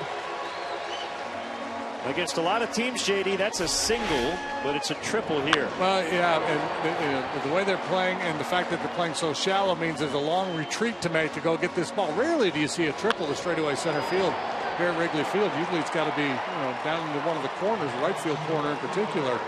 But because they had such a long way to go to chase this one down after it split the defenders, Sherrill's able to cruise in easily with a stand-up triple.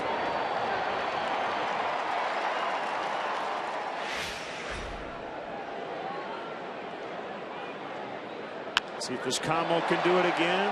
No. Good contact, but Coghlan lines to Yelich. Off to the 8th. Cubs 1. Marlins nothing.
Budweiser Bleacher Suite. The Bleacher Suite features a sports bar atmosphere with new TVs, high top tables, and a one-of-a-kind Wrigley Field experience. Can hold up to 100 guests. It includes food, drinks, and parking. For more info, Cubs.com/suites. And as we promised earlier, we have our AT&T fan photo brought to you by AT&T.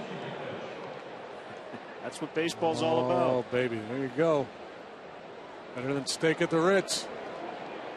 So what can you say about Jason Hammel? Back-to-back 7-inning, no-run starts. An 8-0 victory at Milwaukee his last time out. Leaves with a 1-0 lead. And 6 outs to go for the bullpen here today. Wesley Wright against Christian Yelich. Ball 1 low. Yeah, I guess what we can say is what we've been saying pretty much all year long. Jason Hammel, really good and probably far better than most of us realized. 2.53 earned run average after his performance this afternoon. Better than 2 runs better than his career ERA. I want to send out get well wishes to Maurice Shellstraight, watching us from Phoenix, Arizona today. The 1-1, Yelich with a ground ball back to right. 1 out. Will that be it? 1 and done? Yep. It appears so.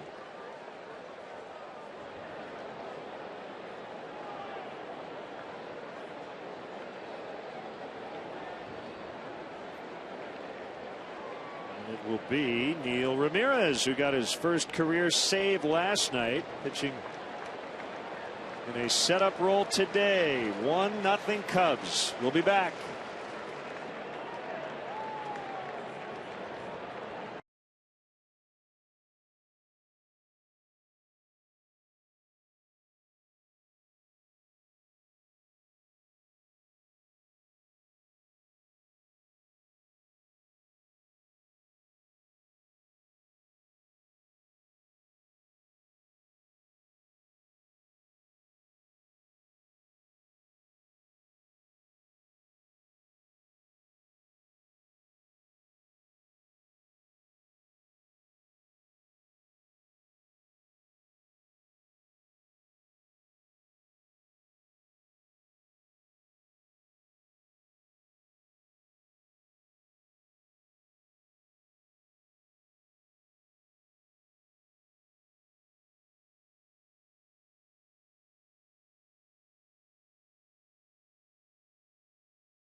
And you have some struggles in the back end of the bullpen, just like last year, and everyone's saying, oh man, what's going on? Well, fast forward 2 months later, and this has really become a strength of this ball club. Yeah, it really has. It's about the middle of May. This bullpen has been just about as good as any in baseball. Neil Ramirez has been a big part of that. 15 times he's trotted out there, and he's pitched to an 0.68 ERA, 21 strikeouts, and 13 1/3. And you know, the biggest confrontation waits. Giancarlo Stanton on deck, but he's got to get through Lucas here, who's had a nice day. He's hit the ball hard all 3 times he's been up. Has 2 hits.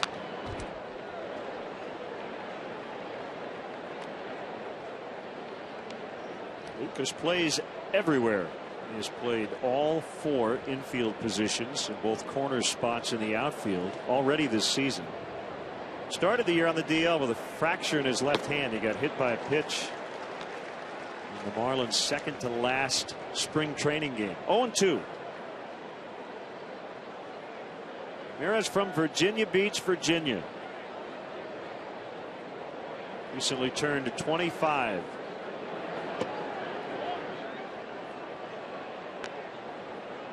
Lucas made his major league debut last year at the age of 30. 9+ minor league seasons before he got here.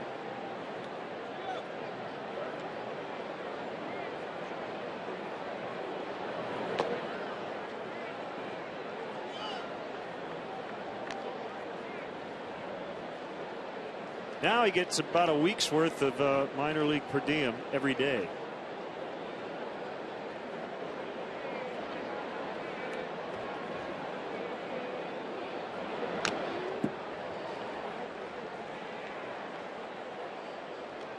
Deal money in about $20, yeah, something probably, like that in yeah. minor leagues.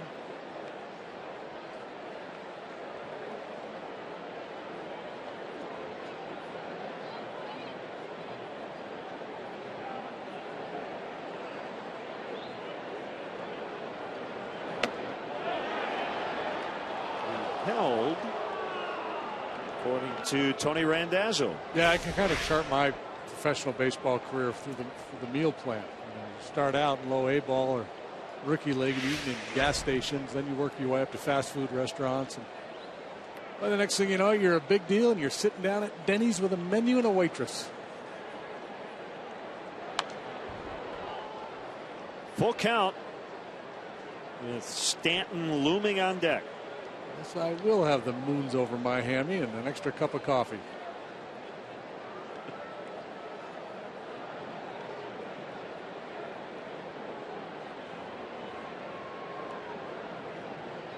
Another 3-2.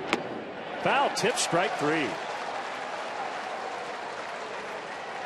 All right, here we go. This is what you pay the admission for. First, he dispatches Lucas with a good heater over the heart of the plate.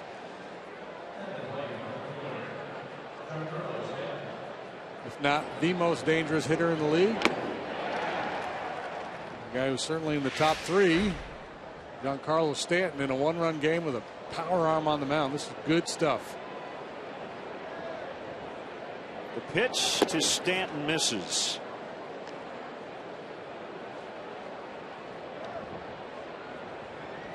Not been a good day so far for him.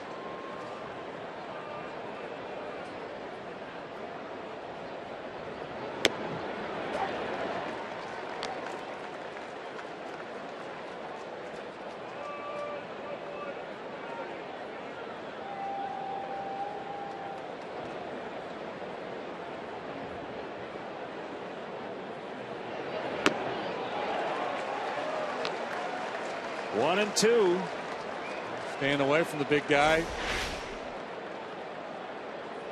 Going off a little bit.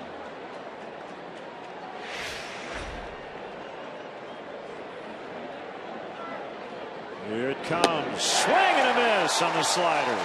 Ramirez strikes out Lucas and then Stanton. And it's still 1-zip Cubs.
Better place in baseball, especially with a day like this. Oh my. Eovaldi's still throwing 97 here in the 8th inning. If baseball hadn't been invented, you would have invented it today. It's like, we need to do something outdoors today that involves sunshine and grass.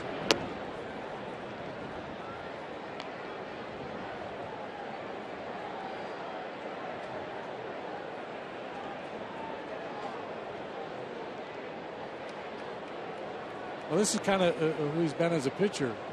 Power pitcher who's efficient because he throws so many strikes.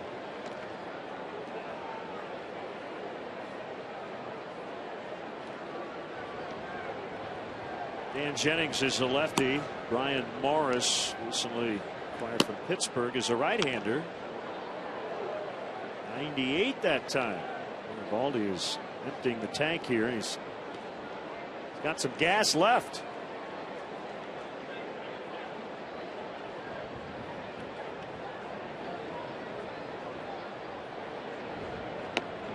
Nasty curve at 75 for his 8th strikeout. A big confrontation with the Stanton there in the last inning. But we'll take a look at Hamill first. This is his second at bat coming in the third inning. And their game plan has been pretty much to stay away from Stanton. And why adjust the game plan when he's willing to swing at a pitch that far out of the zone? So away has been the strategy against Stanton. He's 0 for 4 today. And frustrated, no doubt, that he hasn't had pitches to hit. But you're not going to get pitches to hit when you keep swinging at sliders that far off the plate. Former Marlin Justin Ruggiano finds the right field corner. On his way to second, he's got a double. Ruggiano off the bench as the Cubs try to add on like they did last night. Let's send it down to Kelly. So, guys, I had a chance to talk to Justin Ruggiano yesterday, who said, you know, first and foremost, just being healthy is part of the success he's had of late, because since coming back from the DL, he's hitting close to 268.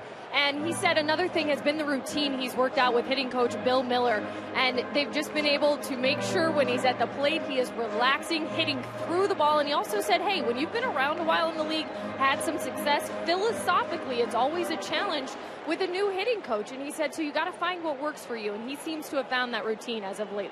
Had a really good game the other night against the Mets. The double and 3 walks. And the pinch hit double today.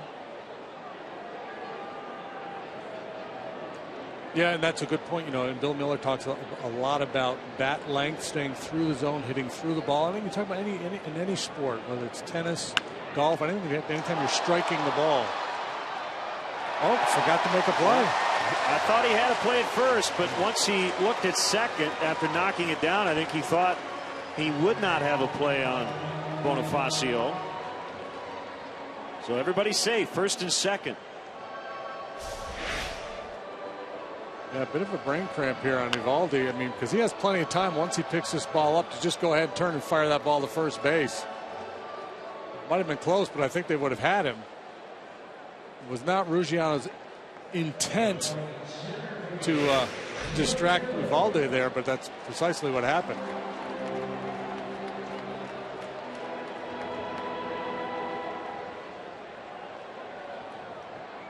If you catch that ball cleanly, absolutely turn, check the runner, make sure he's going back to the base, throw to first base. Once you knock it down and don't get it cleanly, you pick it up and fire it to first.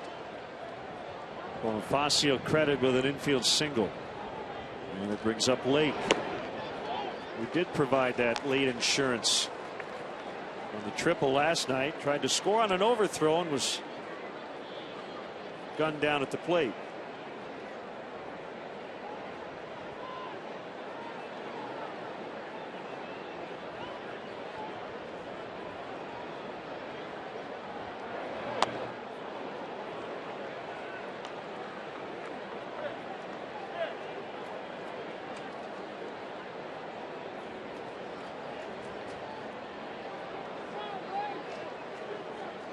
Closer Rondon is up after the night off. Well, we're going to see some more 97-mile-an-hour fastballs when he comes in.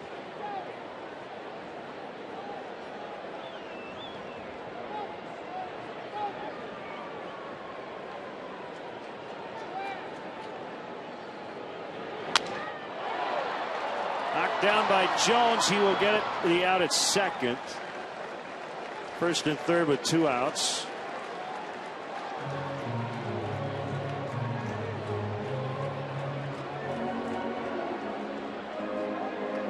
Interesting decision here from Mike Redmond, with Rizzo coming up at 2 outs.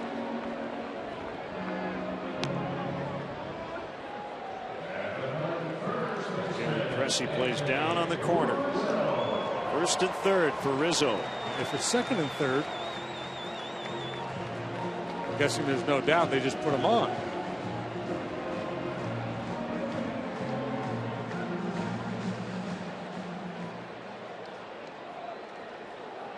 Very well treat this like a base open situation. I would think they're going to be awfully careful with Rizzo here.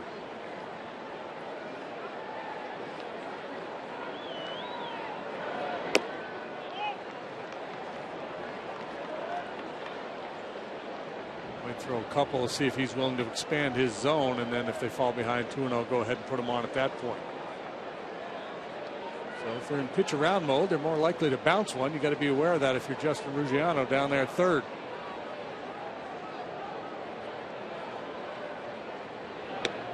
Well, the other thing too, it looks like the lefty Jennings is ready. If you watch the Cubs at all, that's not necessarily the best move. The way Rizzo has swung the bat against left-handed pitching this year. Yeah, and I think a lot of this is just, this is Evaldi's game in Redmond's mind. He's pitched so well today, and he's on the wrong side of the decision right now. So he's giving him every chance to make it through this inning and see if his guys can come back and win it for him in the ninth. And I like that. You don't see that very much these days.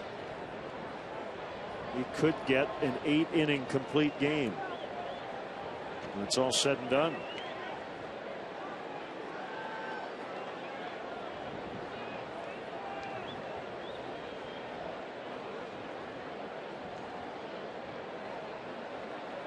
Here's his 2-1 pitch. Slicing drive left field. Yelich can't get it. It's going to get to the wall. Ruggiano scores. Junior Lake will score. That's a 2-run double for Anthony Rizzo.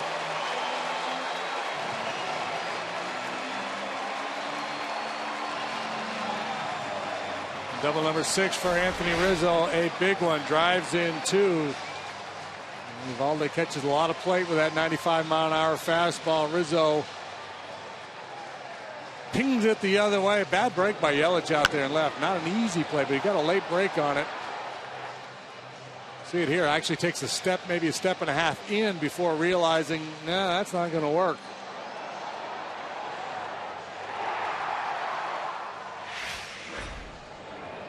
Call has been made. Right-hander Brian Morris will come in. Cubs lead 3-0 in the 8th.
Right-hander Brian Morris came over from the Pirates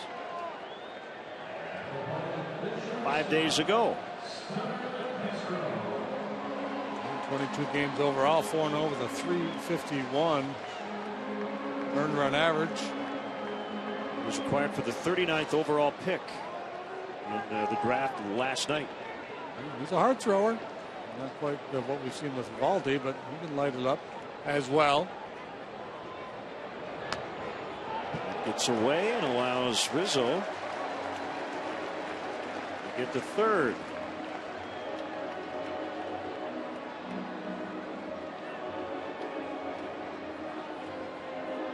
There's a lot of cut fastballs.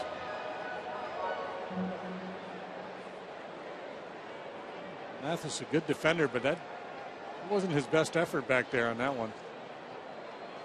It was a wild pitch. He should have been able to contain that one. A little surprised how aggressive they were with Rizzo. I thought they'd pitch around him. 1-1.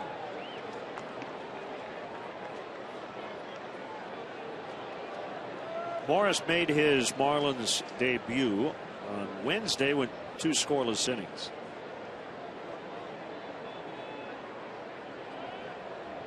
"27 years old.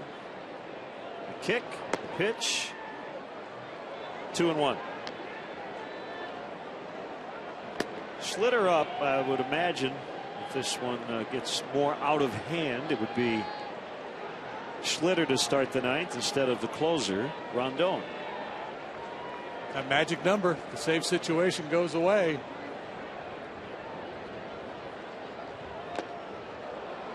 Remember, the Cubs started this game by making a ton of outs. They went 0 for their first 14. Their first hit came with 2 outs in the 5th inning. And they now lead 3-0. They lulled them into a false sense of security.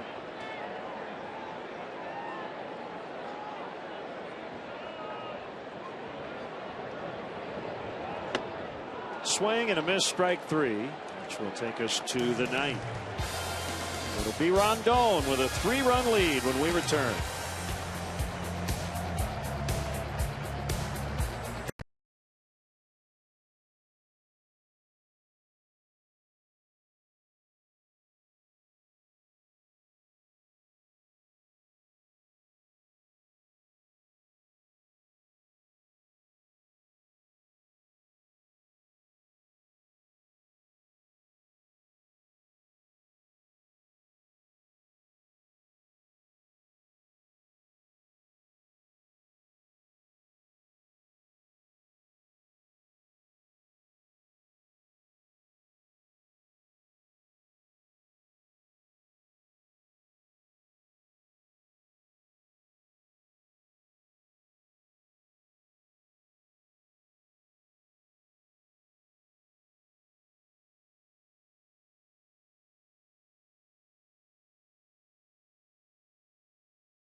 So wrap up this weekend series. The Cubs wrap up the homestand as well. We'll kick things off at 12:30 with Cubs pregame live presented by Fields Auto Group.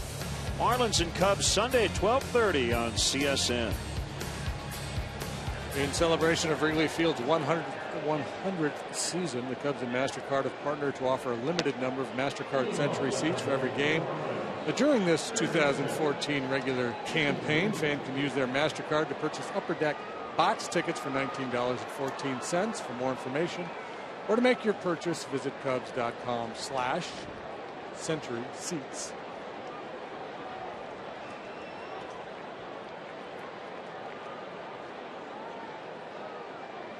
Rondon looking for his 8th save. He has kept the ball in the ballpark.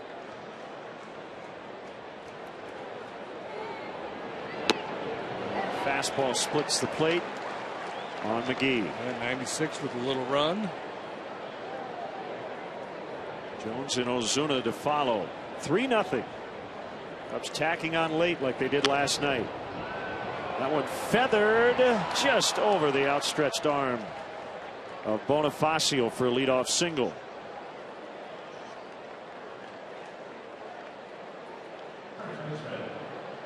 Well, McGee probably figures he had that one coming. He's hit the ball hard a couple of times today with nothing to show for it. This guy's had a good day. Garrett Jones, a couple of knocks already today.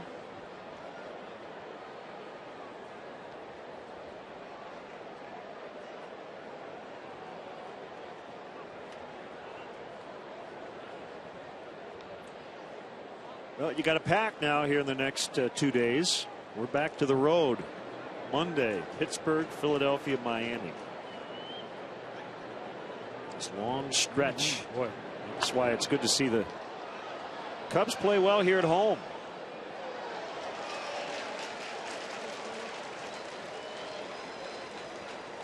Three outs away from their first 4-game winning streak of the year.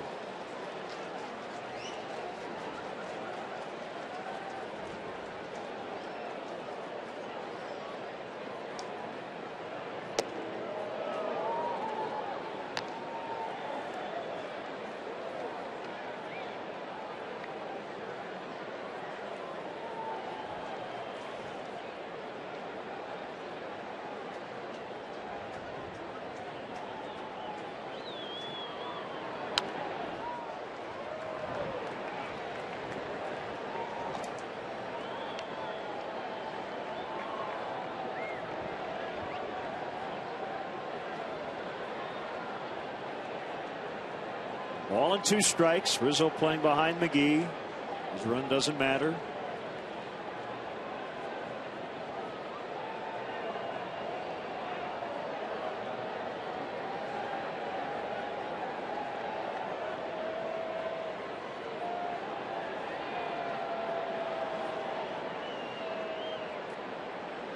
Baker set up on the outside.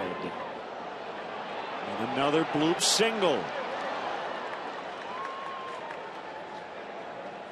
So the tying run will come to the plate, and a guy with home run pop, Ozuna, with 11 on the year.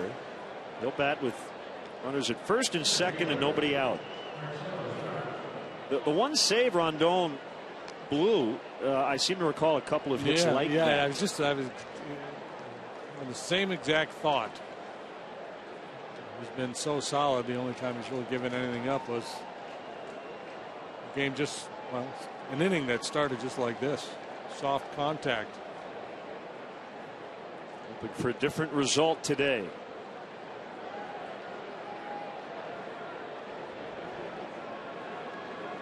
Cubs are 22-2 with the lead going into the ninth. On the outside corner.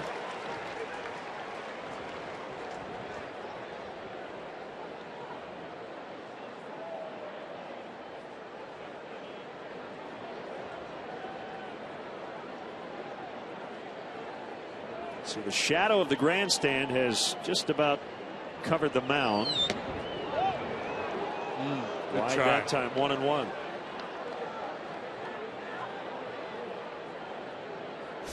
Dangerous hitter, but if you're trying to negate the power, this is a good way to go about it. Pound that outside corner down around the knees.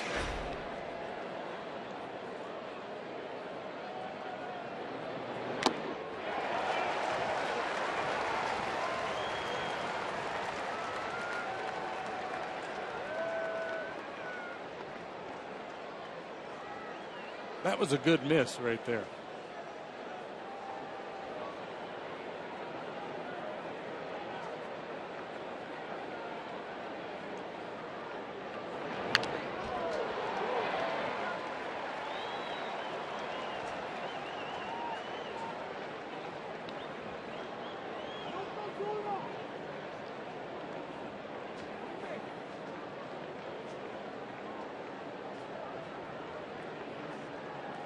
He out hitting the Cubs 8-6. Still have been kept off the board. Threatening here in the ninth.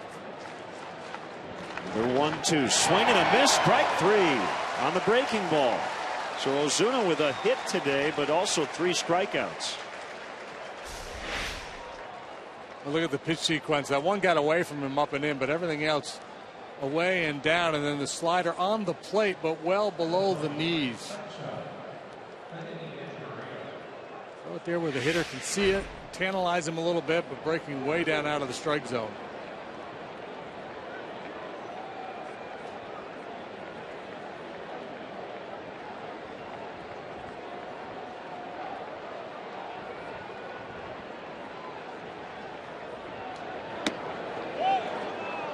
All one. On Echeverria. On deck is Justin Bohr, left-handed hitter, just called up. He was a Cub minor leaguer taken in the Rule 5 draft this past winter.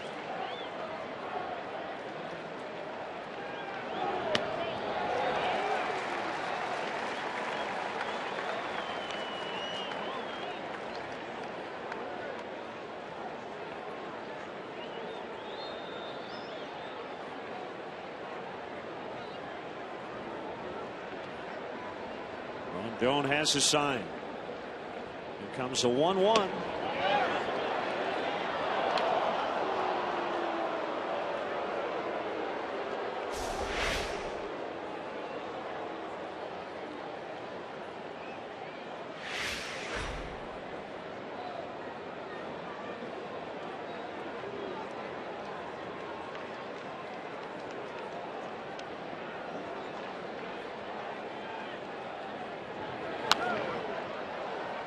Fouled upstairs. It's 2-2.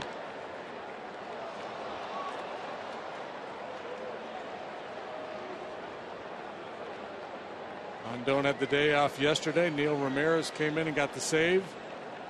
Hector had worked in the previous 2 games, so this is 3 out of 4 from him.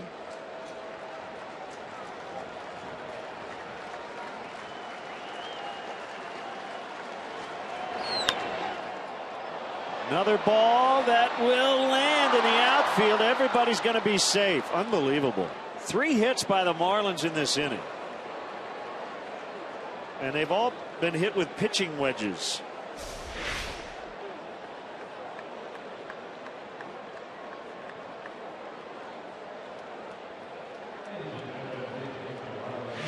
Yeah, this is rather unfortunate how this has played out here for Rondon. And, you know, give the Marlins hitters credit. They're hanging in there and they're making contact off a guy who's got swing and miss stuff. The approach by the Marlins hitters, aside from Ozuna, has been pretty good. This is a nasty pitch. You can't second guess that pitch at all.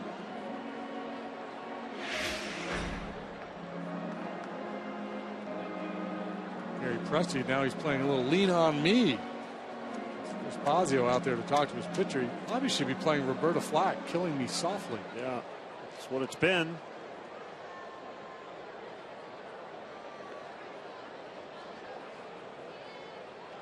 So Justin Bour, as we mentioned, a former Cub farmhand. Good minor league power credentials coming up through the system. 2 for 5 with the Fish so far. Now they've got guys up in their bullpens. Cishek and Dunn.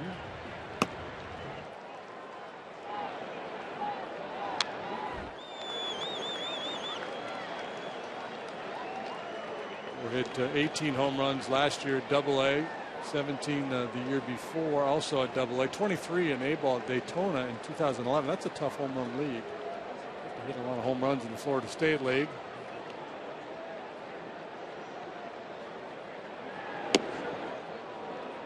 By Baker. 1-1. Former Cub Reed Johnson on deck. And has long been a terrific pinch hitter.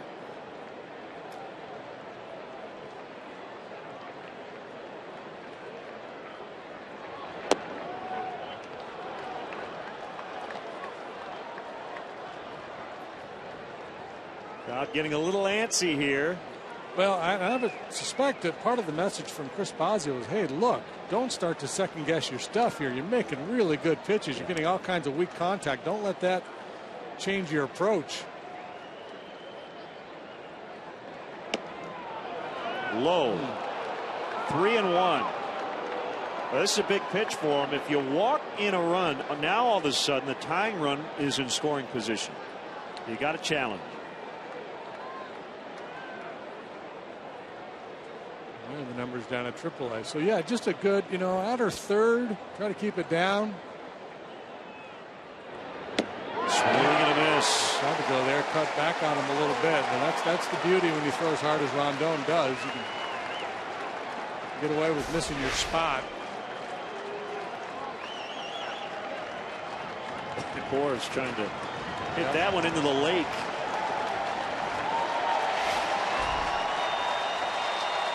The 3-2 pitch. Bounce to Rizzo. He'll back up. He'll underhand to Rondon. Oh, he came off the Safe. bag. He came off the base. The Marlins are on the board. Ricky will come out and probably will challenge if he does come out. I think he's asking Rondon, did you get your foot back there?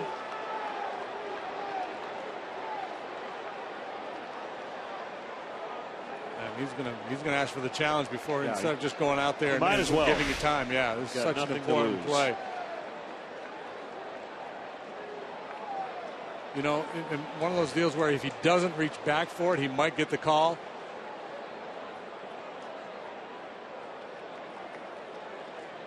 So at the moment, it's an error on Rondon.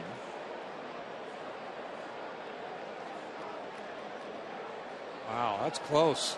I mean, it looks bad because he reaches back for the bag, but as he's catching that ball, it looked like that toe was still dangling on the edge of the base. The problem is I don't know if there's enough there to overturn it. Yeah, that's the question. You know, this is a huge call.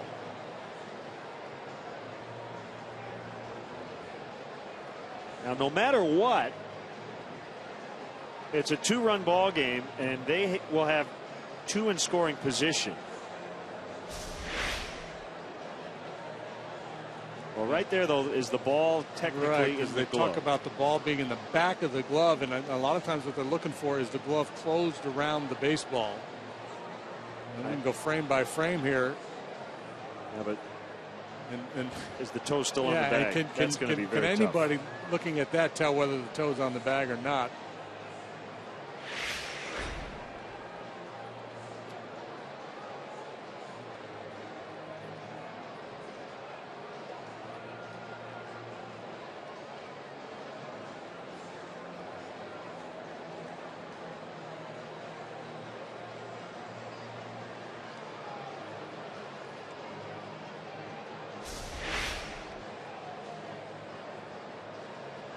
Okay, now there. No, again. Can you see the toe actually touching the base? I mean, the best guess is yes. Yeah, right. Is it enough to overturn? Well, that's what the Cubs are hoping. And we've seen, we've had a number of these already this year where it doesn't look like there's enough, at least from the looks we're getting, to overturn. But we've seen it happen on a few occasions where the call has been overturned.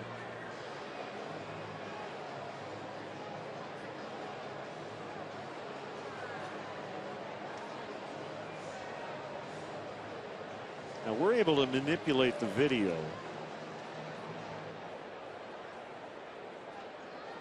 We can, magnify it. This is the freeze shot, and then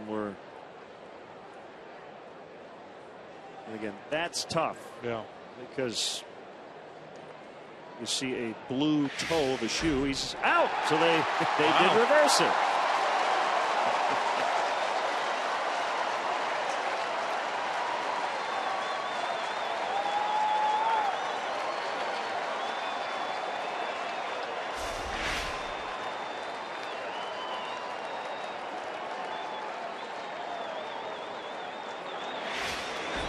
So 2 outs in the inning, but the situation somewhat similar in this regard. A base hit here to the outfield ties the game, and it's former Cub Reed Johnson. .294 in the pinch for his career. .306 this year.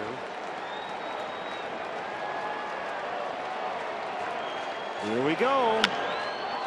Tie ball game as Reed Johnson bites his former team. That man can come off the bench cold with the best of them. It is 3-3. First ball really struck with any authority in the inning. Some bloopers and then a solid line drive single by the veteran Reed Johnson to tie the ball game. Boy, heartbreaking for Rondon. I mean, when you look at the box score tomorrow, you can say, man, this guy got lit up all these hits he gave up in the 9th. And a lot of soft contact, and then the good solid line drive single by Johnson. Wow, tough inning. I'll tell you, JD, for my money, I think Reed Johnson's, if not the best pinch hitter I've seen the last 10 years, he's right up there. When he was here, he came up with a lot of big hits, big home runs late. And you're right. You got to come off the bench ready to hit. You got to be able to, you got to have that short stroke. Because when you're in that role, you're coming in, you're facing these guys throwing 96, 97 miles an hour.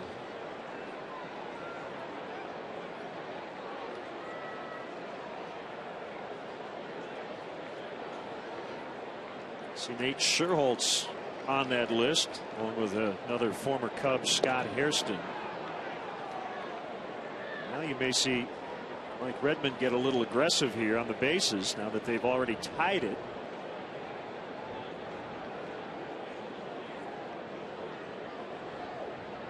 .294 the career pinch average for Johnson before that at bat.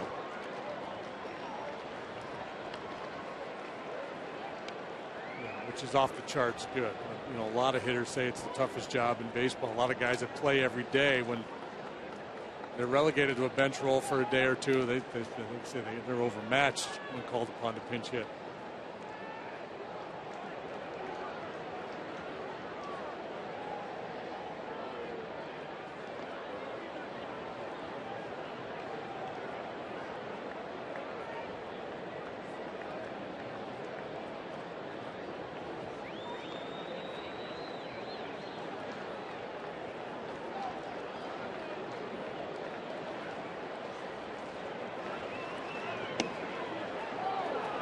Was it? Well, yeah, been a couple now in this inning. Now Bueno will get it started for the Cubs in the ninth. Rondon may, with the pitch count, not be available tomorrow. He is nearing 30 pitches this inning.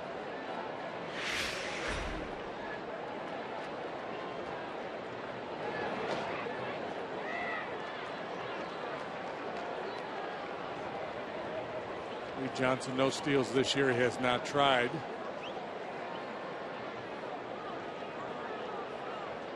Yelich has extra base power. He's hit 5 home runs. He's got 5 triples, 9 doubles.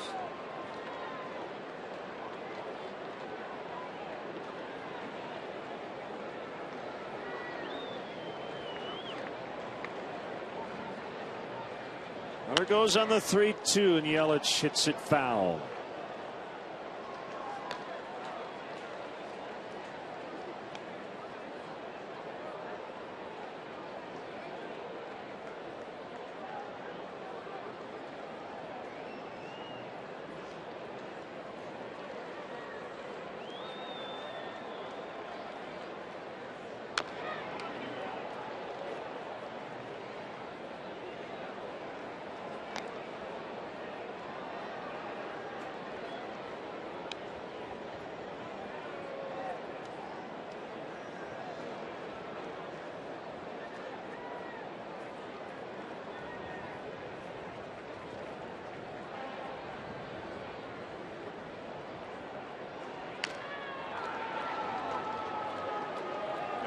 This is his last hitter, regardless of the outcome. Yelich reaches. Ricky will go and get him.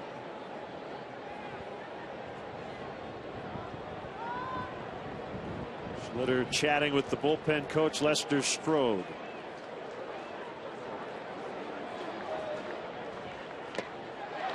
Foul tip for strike 3. But they get 3 runs to tie it up. We go to the bottom of the 9th. Tied.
And a new battery for the Marlins. JT Realmuto just made his major league debut in Tampa Bay with the Marlins, and he'll catch a veteran, Mike Dunn. Dunn on for the 28th time. Hard thrower, good slider, tough on lefties, although the numbers don't really support so much this year. Started with the Yankees, moved on to the Braves. He's been with the Marlins since 2011.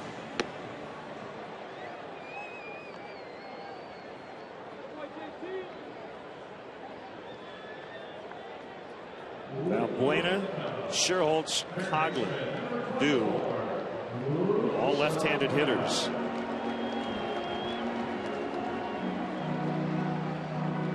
Now, sometimes those splits can be a little deceiving. You see, the left-handed hitters have done better against Dunn than right-handed hitters. And a lot of times, the left-handed hitters that face a guy like Dunn are the best hitters. Weaker hitters get pinch hit for.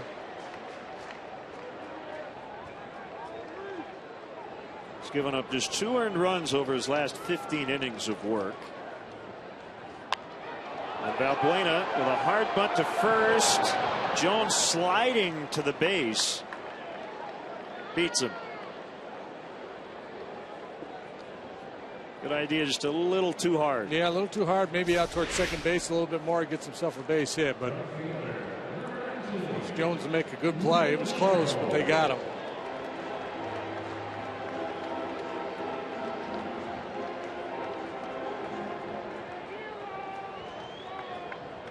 Challenge there is you got to make sure you get the ball before you see that guy coming down the line, and you want to make a quick move to the bag, but you have to make sure you field the ground ball first.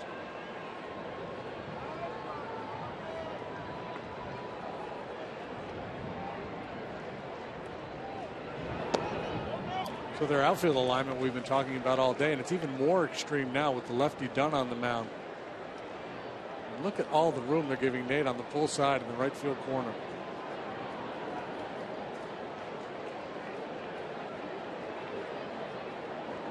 Playing him like a right-handed pull hitter.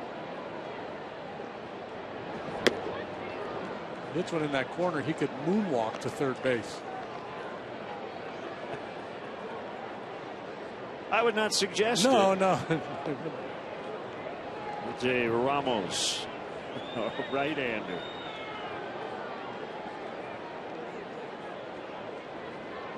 Hard to moonwalk with spikes. Yeah. Got to go around the bases and everything.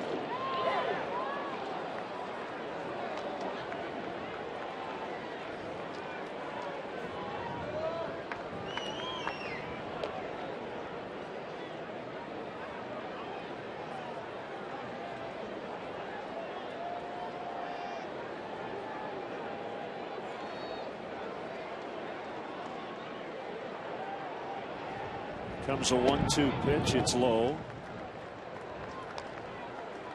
So that's, a combination of what they see in Sherholtz's approach, and then mostly because Dunn, the lefty's on the mound, and I think that Nate's much more likely to go the other way. But it is, it's interesting that they're willing to give up that much in the corner, because triple staying on third base with 1 out, that changes the entire dynamic of this game. Never heard a manager talk about no triples defense. We talk a lot about no doubles, but I mean, that's kind of what they're giving up. Well, what it does, it makes that pitcher, he's got to be pinpoint. He cannot miss a spot. Yeah, the pitch he's likely to yank into the right field corner is a hanging breaking ball. Anything else he's not likely to, especially with 2 strikes. He's kind of in protect mode. He's probably not going to turn on the fastball.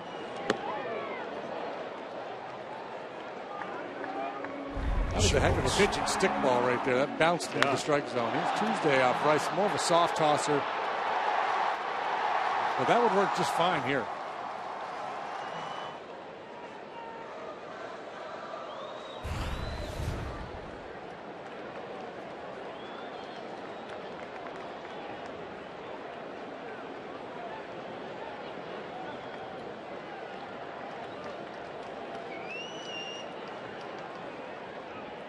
Three balls, 2 strikes. Here's a pitch. High in the air. Stanton back on it. And he's going to make the catch on the warning track. Sherholtz missed a game winner by a few feet. I thought maybe. Boy, what a good at bat. Good swing. Just did not get the result he was hoping for. The wind were just slightly blowing in the opposite direction. It's over.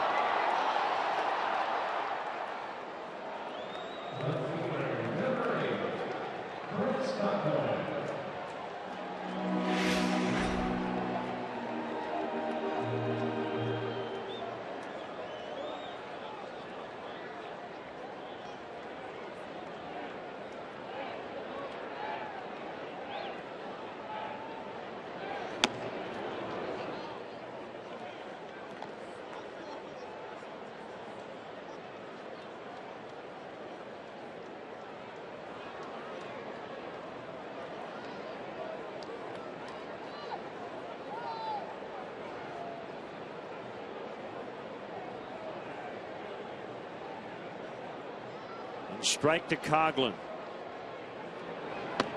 2 strikes now. If the Cubs are down here, I'm guessing you see Mike Holt in this at bat. A tie game. 2 outs, nobody on. Probably makes sense to save your resources. Redmond's got a righty up. He would have been ready to counter that move anyway.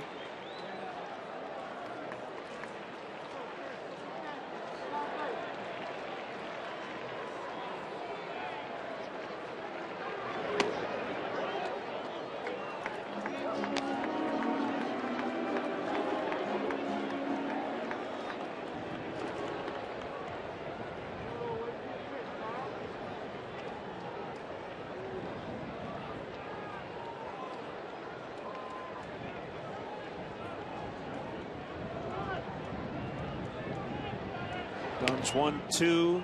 2 balls, 2 strikes.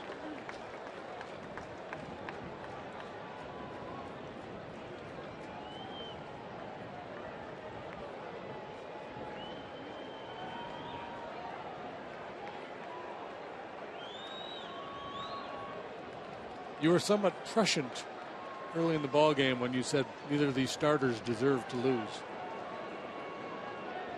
Well, they will both get no decisions. You're right. Well, Hamill deserved to win. There's no doubt about that. Eovaldi was really good as well. Gave up that 2-run double to Rizzo to make the line look not quite as good.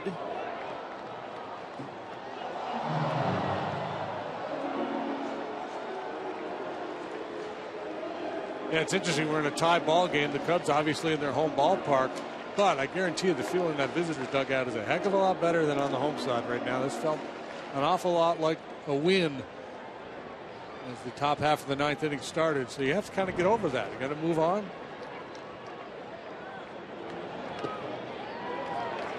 The count has run full with Baker on deck.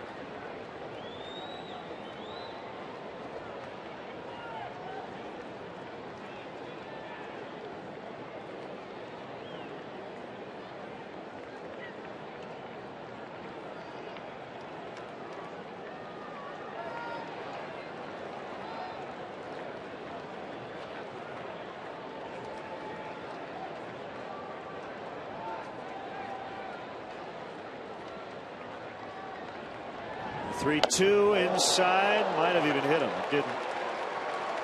It was close.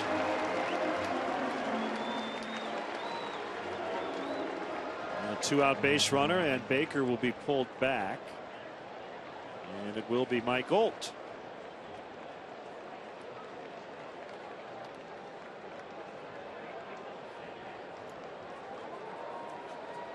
So Mike Redmond talks it over with his pitching coach, Chuck Hernandez.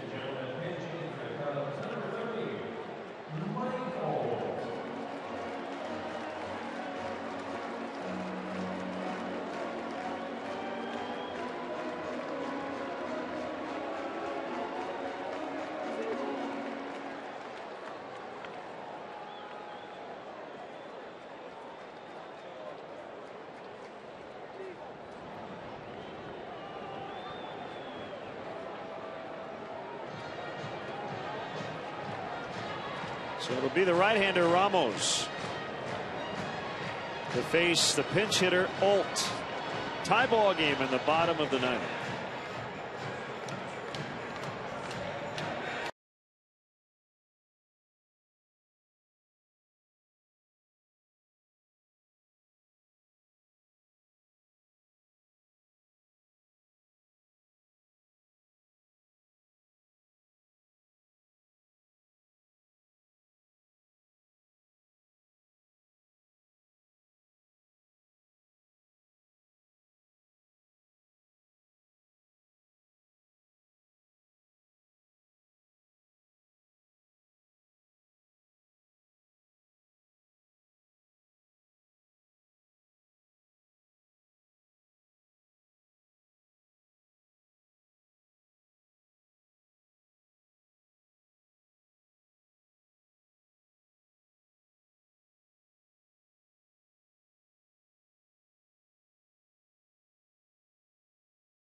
Who hails from Lubbock, Texas, is on to work. He misses bats, but he walks people too. High walk rate, 19 free passes at 25 2/3. He's allowed just the one home run. He's 3-0 with a 281.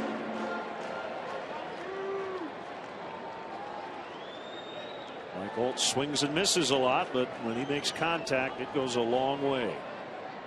Hoglund, the runner at first. Look out. Breaking ball didn't break much. It's not a big guy, 5'10". Sturdy though, 210. Good changeup. At the Texas Tech. Winning run at first with 2 outs. Ramos trying to get this game into the 10th. A strike call.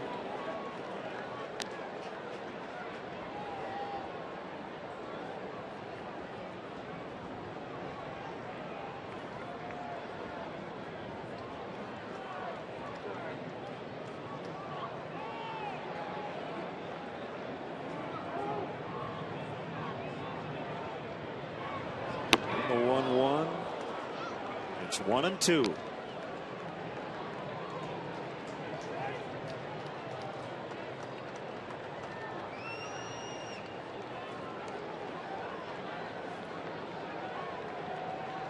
Eli Whiteside, who will come in to catch if this game goes to extras, is on deck.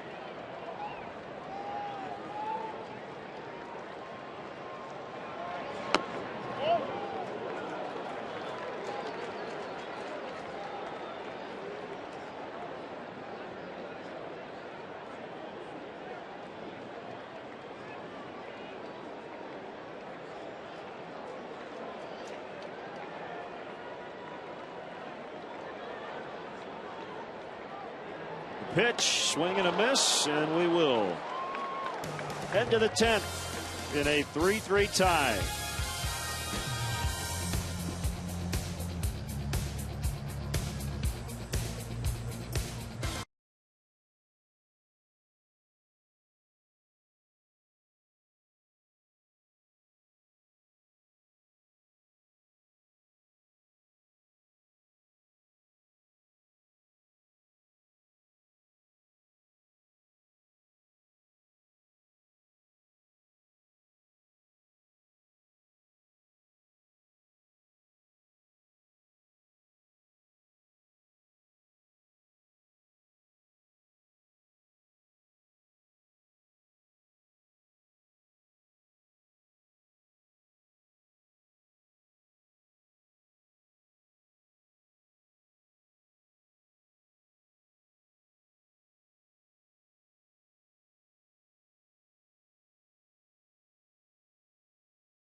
Whiteside, the new catcher.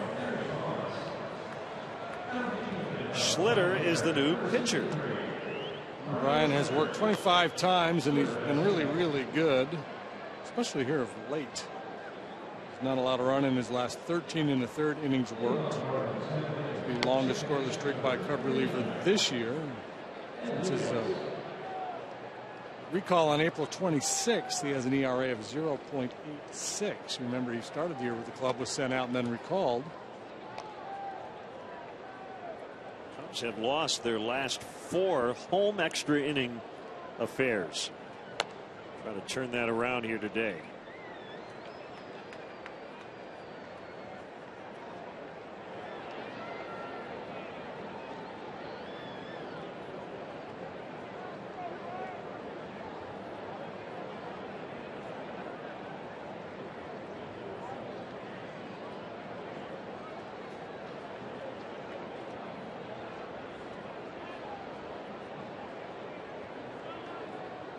It's Ed Lucas to lead it off. And called strike.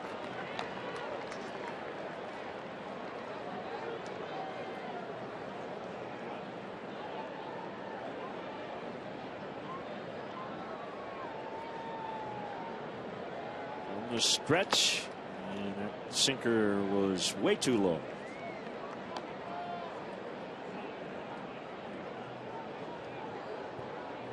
When Rizzo doubled home 2 in the 8th, it felt like it would be smooth sailing.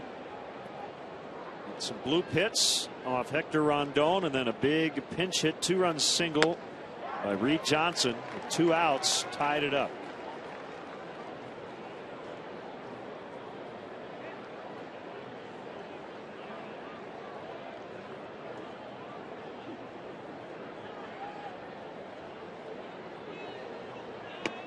Swing and a miss. Strike 3. Power sinker at 94 there from Schlitter.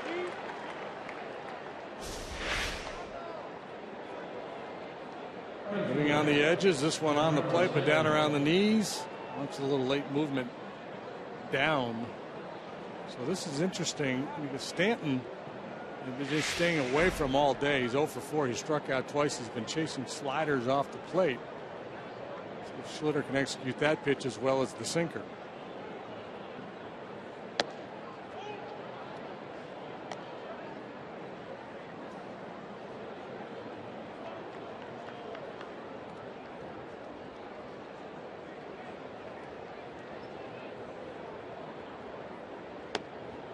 Just paint the corner. That pitch is not in the strike zone almost until it literally crosses the plate. Guys will give up on it. Here's a 1-1. This is a great example of a pitcher relying on what he does best as opposed to what the hitter may struggle with. You know, the slider's been the tough pitch for Stanton, but Schlitter likes his sinker. Feels more comfortable locating the sinker than the slider. Got away with one there.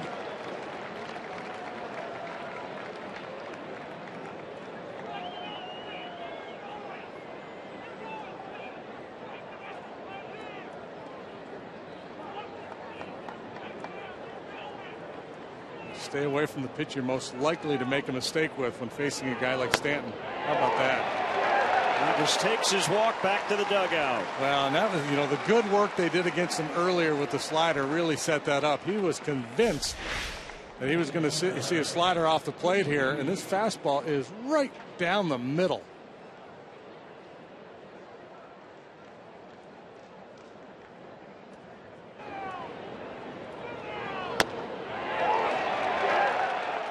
Pretty bold stuff from Brian Schlitter.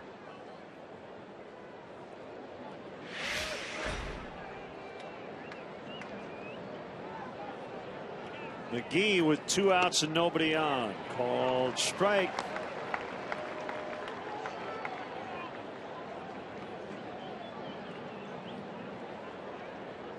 Some of the Eastern time zone games are about ready to get underway.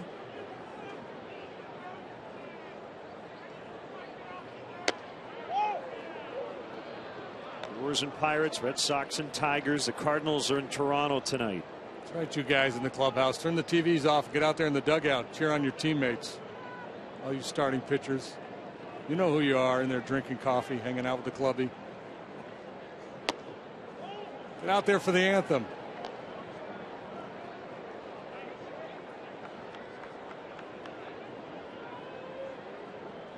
Mitchell McGee spent last year in Japan. Had a really good year. 292, 28 homers, 93 knocked in. Played with Tanaka. Andrew Jones was on that club. Takashi Saito, Kaz Matsui, Brandon Duckworth. Wow, Brandon Duckworth sighting. No kidding. And Casey told me before the game he really learned to use the whole field while playing in Japan. He said the pitchers there have such good command. A lot of them throw a fork ball or a split. He said if you get pull happy, you're going to be in trouble. Strike called to make it 3-2. That approach has served him well here. Back stateside, he's not driving the ball. He's not hitting for a lot of power, but a high average. Driving in runs. Pretty good approach to take, too, playing in their home ballpark. That's a tough home run ballpark down there in Miami.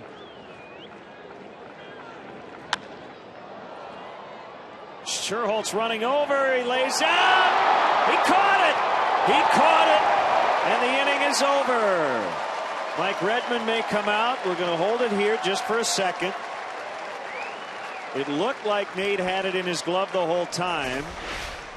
Mike Redmond, though, nope, he didn't. He trapped it. And Mike Redmond obviously will challenge, and that'll be overturned. Yeah, well, as you leave your feet to try to make that play, you're trying to catch the ball. Two, you're thinking, I cannot let this get by me for extra bases.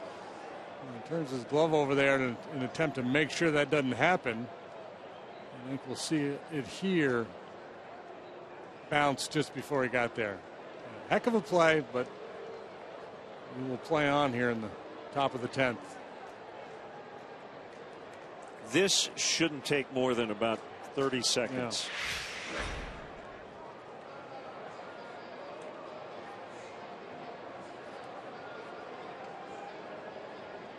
And again, I got caught marking my scorebook prematurely. Yeah. So both managers with a challenge here late, and both will be successful. Yeah, and I think it bears repeating. We talked about this in spring training and earlier this year.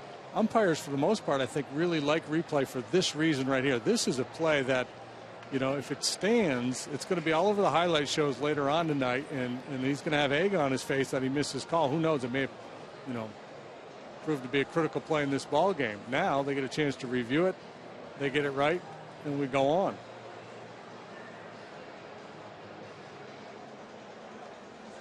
Seems like this would be a pretty easy call, right? It's the first look.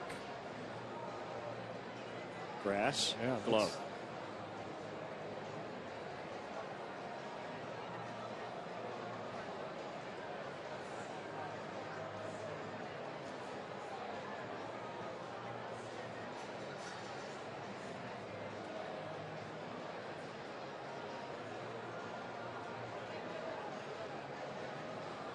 Maybe they got a busy signal. Oh, no, here we go. Good call. So McGee with a 2-out single. And Garrett Jones will bat, already with 3 hits on the day.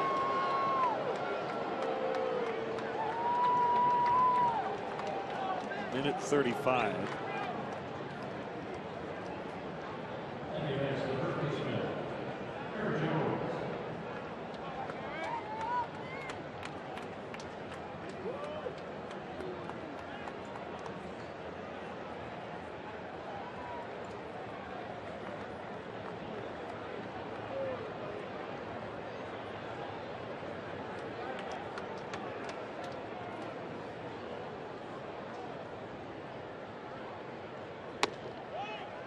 Outside, ball 1.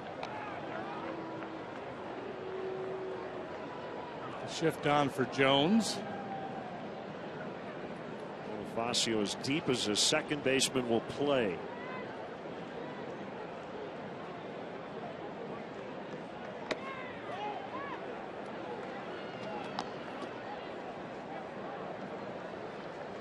bunt hit is there for Jones if he wants it. He doesn't want it. He wants to drive in and go ahead run, and he's in a hitter's count.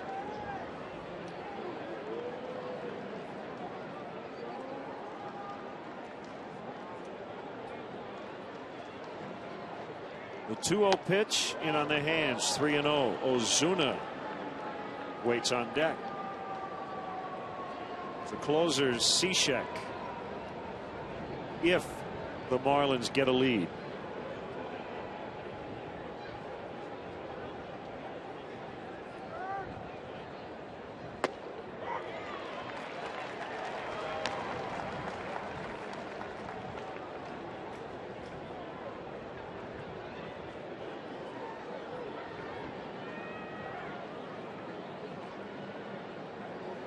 Much of a lead by McGee.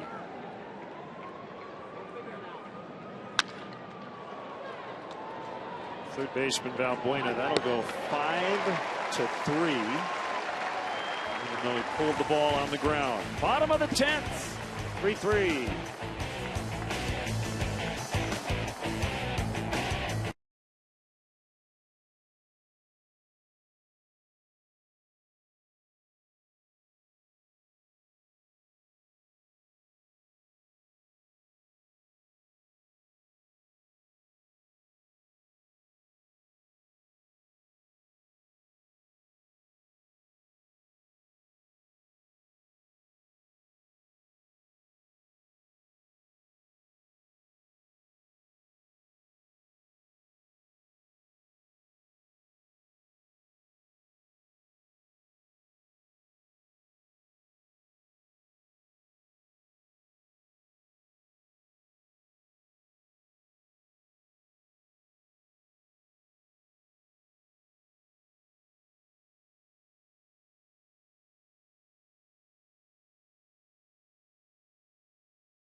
Eli Whiteside will lead it off. Just came in to catch in the top of this inning.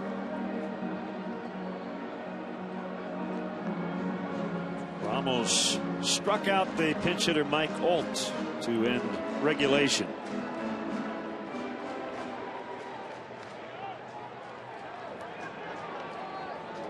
It was Cub debut last night.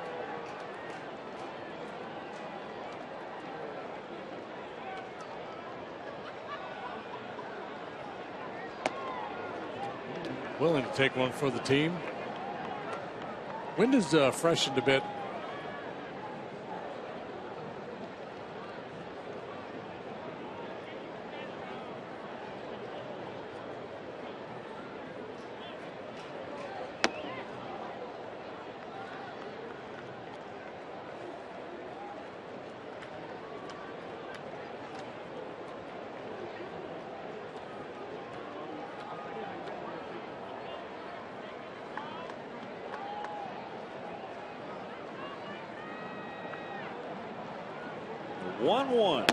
Swing and a miss. 1-2. Trevor Bauer and Yu Darvish tonight. Indians 30-30. Rangers 30-30. That parity we were talking about. Yeah. Texas is a game under 500 at home.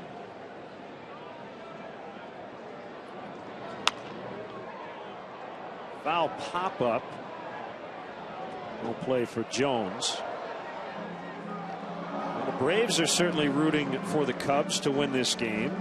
Starting the day basically tied with the Marlins atop the National League East. The Braves play later tonight. Julio Teheran with his 183 earned run average at Arizona. Brandon McCarthy 1-7 with a 520.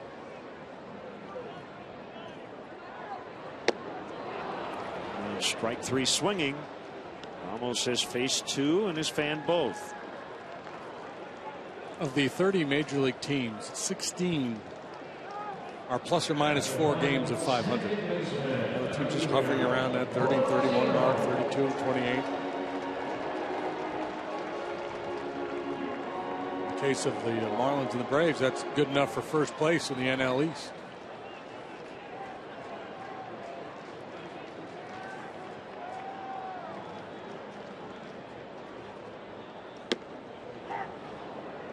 Strike 1 called to Bonifacio. Mets at the Giants tonight. John Neese and Matt Cain. Neese with a 2.69 ERA going into that matchup.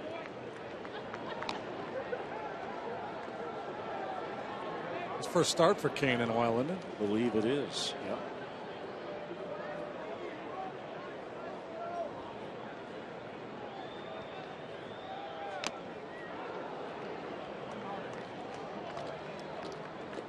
Activated today. Spending time on the DL with a hamstring injury.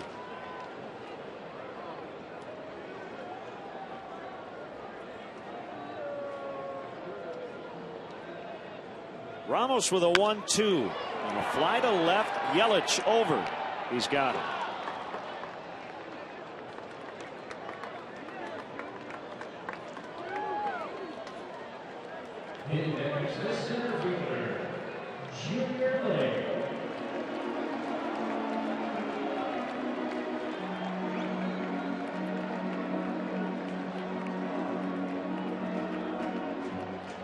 Lake with 2 outs, nobody on.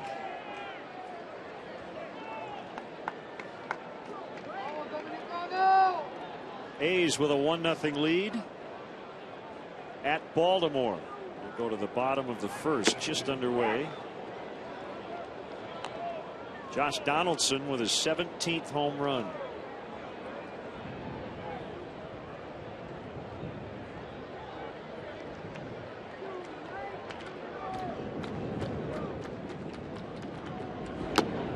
Foul tip, strike 2.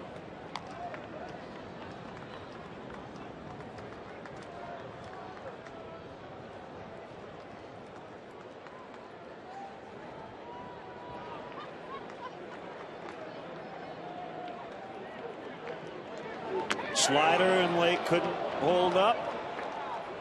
Ramos impressive. A 1-2-3 bottom of the 10th. That takes us to the 11th. Tied at 3.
Cubs had a 3-0 lead in the 9th, and yes, it was a blown save for Hector Rondon, but look at all these blue pits to get the inning started. Yeah, I've got my scorebook marked flare, bloop, flare. Can't defend against bad luck. One comes home here on this ground ball. Originally ruled safe. Review overturned out. With that, the 2 men in scoring position. Reed Johnson with a hit. Only solid contact of the inning brings home the tying runs. First pitch fastball swinging. This game is not fair sometimes. Schlitter will continue on.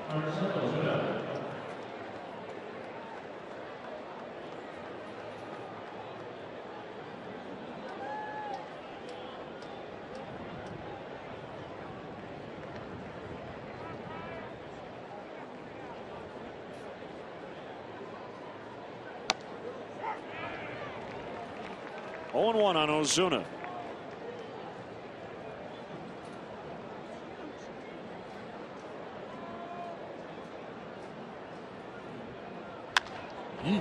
Leadoff single.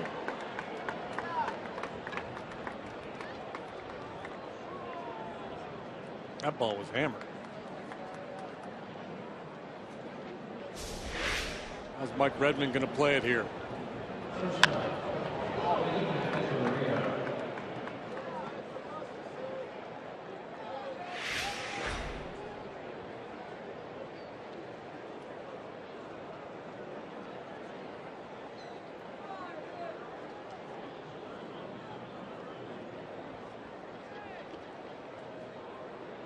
Got a rookie catcher on deck after Echeverria, who has not shown his hand, did not square or anything.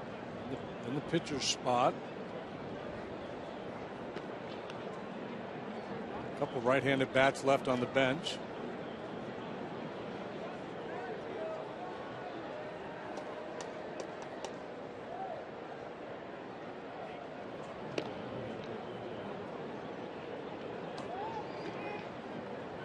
Echeverria's a good punter. He may be inclined to try to put a bunt down for a base hit.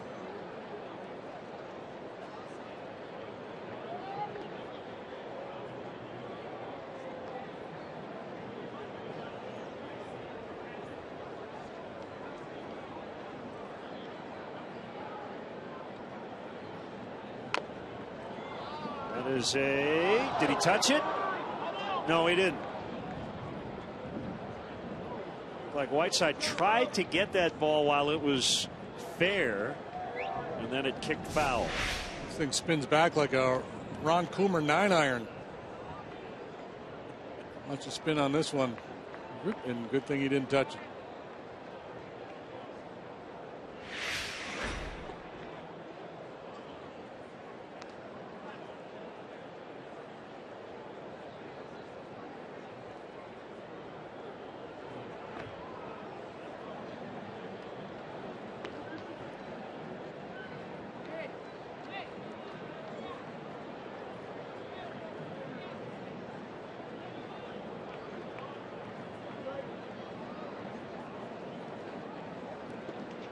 Good lead by Ozuna. There's the bunt.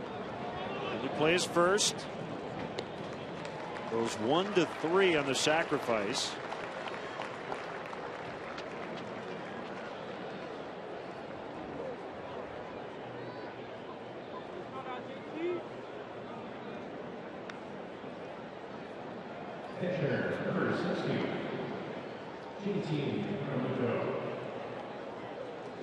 Carlos Villanueva is up.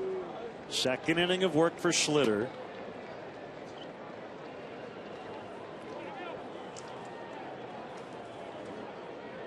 JT Realmuto, major league debut yesterday, started behind the plate. Second at bat, got his first hit. He knocked in 3 on the day.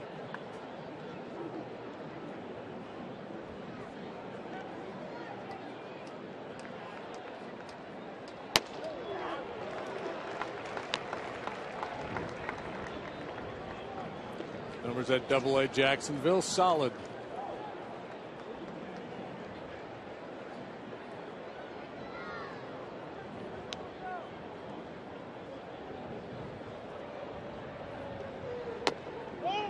He set his call up last weekend was awesome, but mitigated a bit by the fact that his hometown NBA team, Oklahoma City, was eliminated in the NBA's Western Conference Finals in OT Saturday night.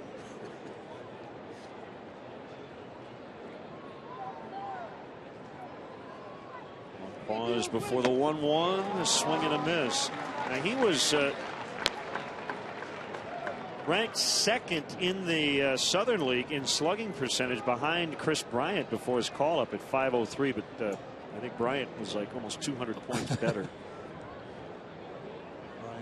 And the non-Chris Bryant category, he was leading the league in slugging. That's the other thing the Marlins have done a lot over the last decade or so, that they'll bring kids up from Double-A. I don't think Stanton has ever played a game at Triple-A, and if he has, it's been as on a rehab assignment. Yeah, the biggest jump is from A-ball to Double-A.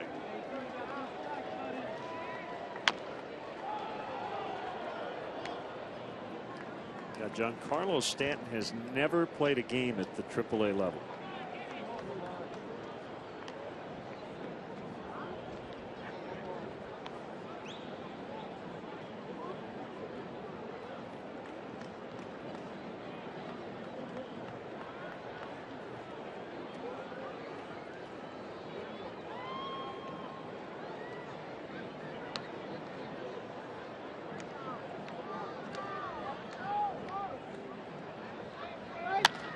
Ground ball picked up by Bonifacio. The throw to first in time for the out. That was close. 2 away. Well, when he first started pursuing that ground ball, my thinking was just make sure you knock it down. Not only does he make a play on it, but he gets the guy at first base as well. Nice play by Bonifacio, who's been an outstanding defender, whether it's at second base or center field. This is a pretty play.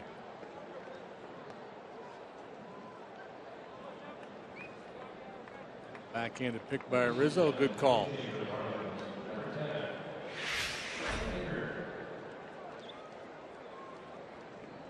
Another former Cub, Jeff Baker.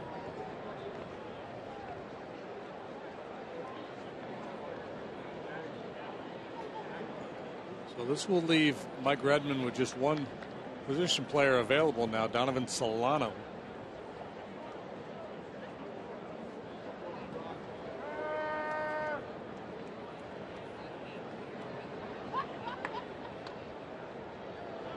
Baker got a 2-year contract to come to the Marlins.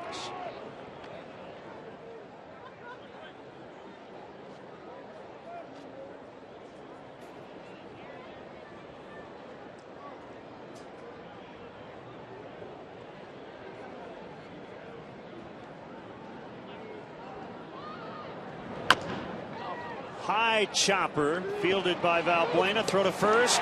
Inning over. 2 scoreless innings for Brian Schlitter. Works around the leadoff single here in the 11th.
and the Cubs starting a weekend series. And yeah, a lot of guys on the Marlins roster who used to be Cubs, including Justin Bour, who came through the Cubs minor league system, and then former Marlins with the Cubs. And in addition to that, the manager, Rick Renteria, who was known as Rich at the time, finished up his playing career with the Marlins.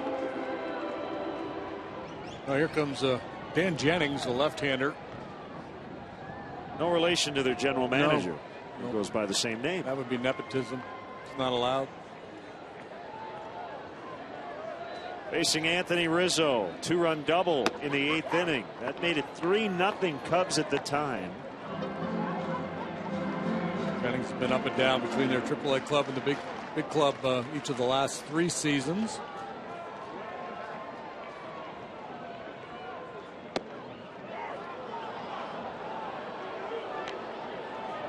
Anthony's got him right where he wants him.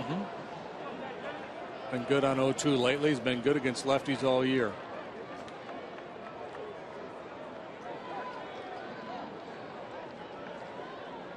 Hang-in mode.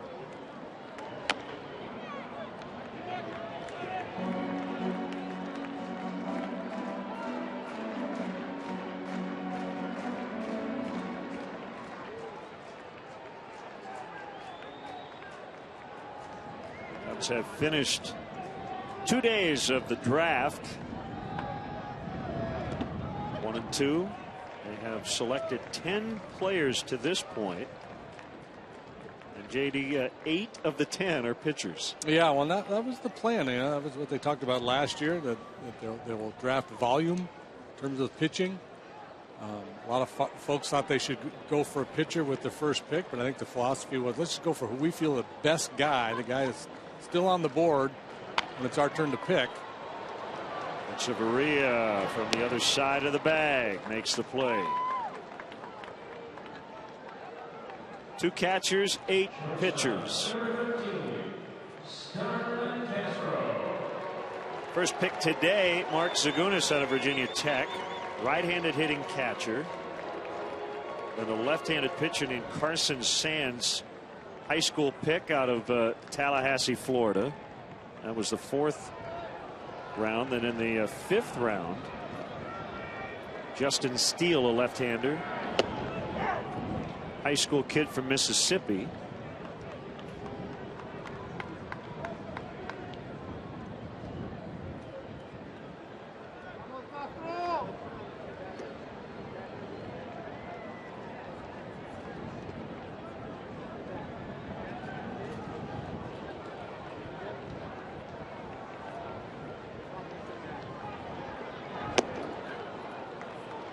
Two on Castro. Without a hit to this point.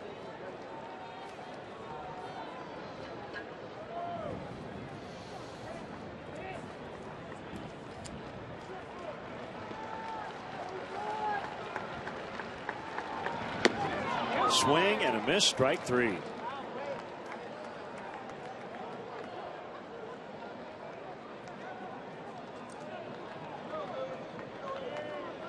With 2 away, it's Valbuena.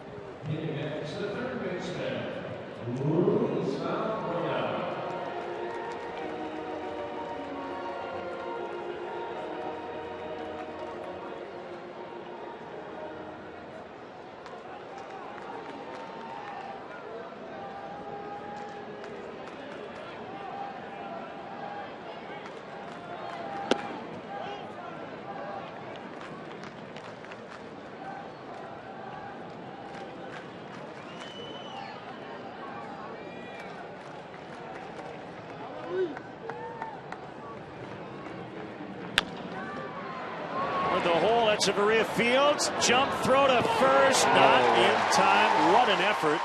But Valbuena beat it out for a 2-out single. Wow, watch how much he gets on this throw as he goes airborne from deep in the hole. It makes us way closer than it should have been. That is a spectacular play. It's also a 2-out knock for Valbuena.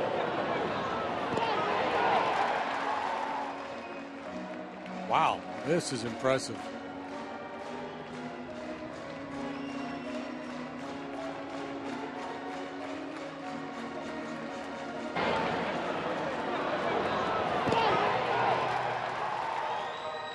Having a flashback to Gracie over there, he'd have been like 3 steps off the bag running towards the dugout as he caught that ball. Yeah.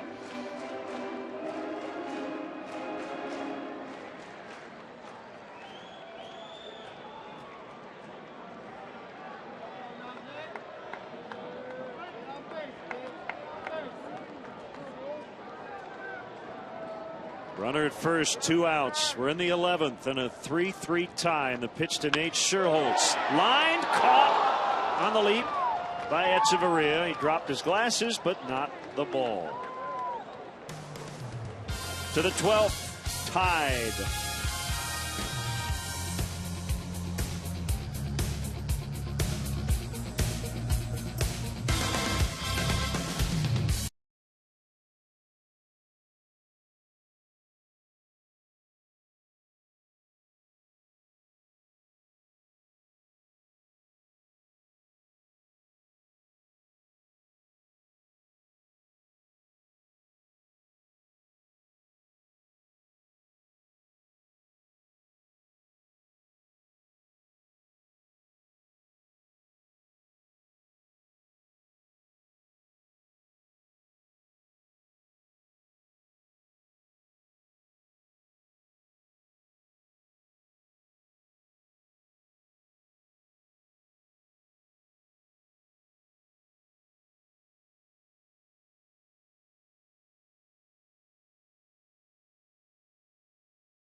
Well, a couple of changes for you. Darwin Barney is now playing second base. And on the mound, Carlos Villanueva, 1-5 with a .780. Hamill the starter, 7 shutout innings. Wright, Ramirez, Rondon, and Schlitter following, and now Carlos comes on with a 1-5 record. And he's got the top of the order to deal with here. Junior slides over to left. Coughlin moves to right. Bonifacio to center.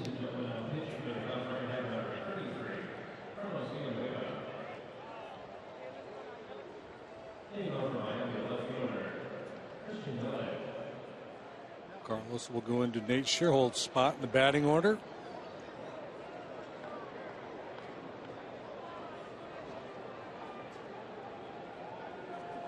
First pitch of the 12th is a sinker for strike.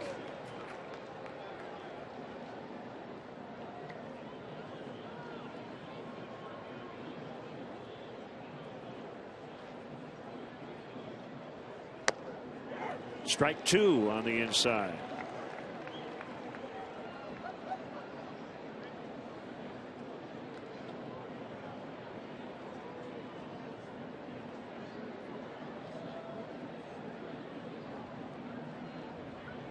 Wind, and the 0-2 is in the dirt.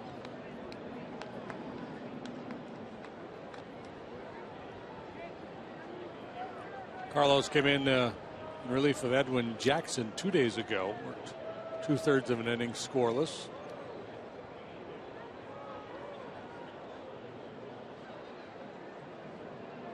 Marlins are 3-3 in extras. The Cubs are 1-6.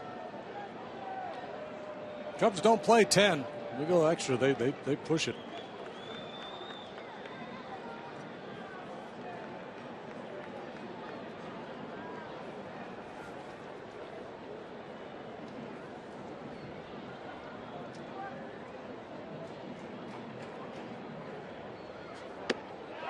Ball, strike 3. Yelich eliminated.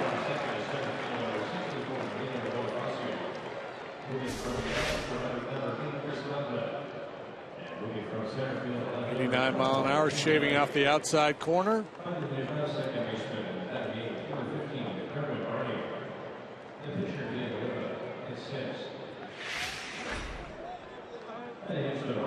One out in the inning. It's Lucas. He has singled, lined out, singled, and then struck out in his last 2 at-bats.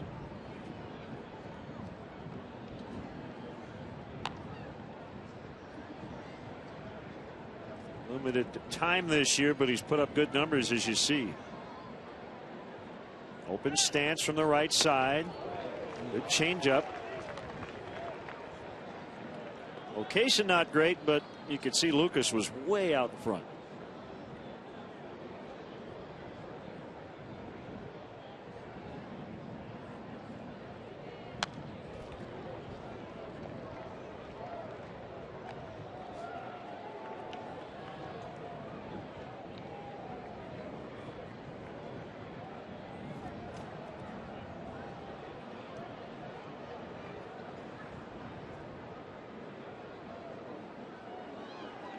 That's a sign from Whiteside. Little broken bat, one hopper to first, played by Rizzo. Via to the bag. It goes 3-1.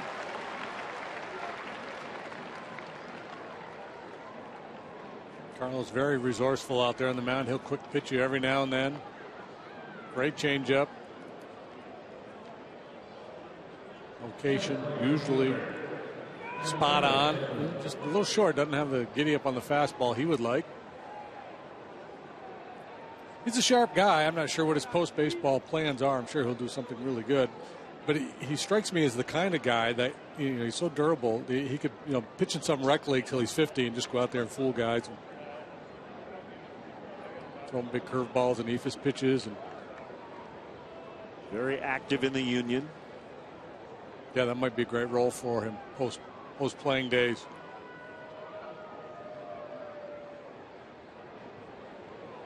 I feel like you're playing with fire every time you face this guy, especially considering he has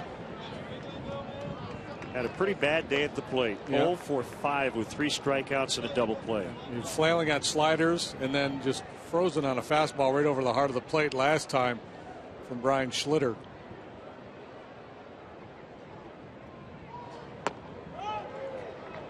Inside 1-1.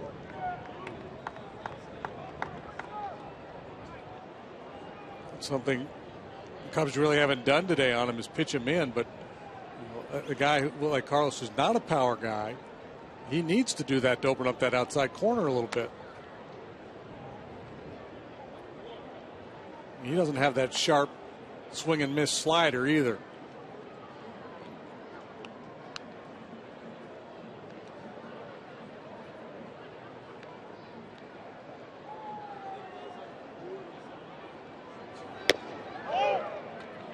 Three and 1.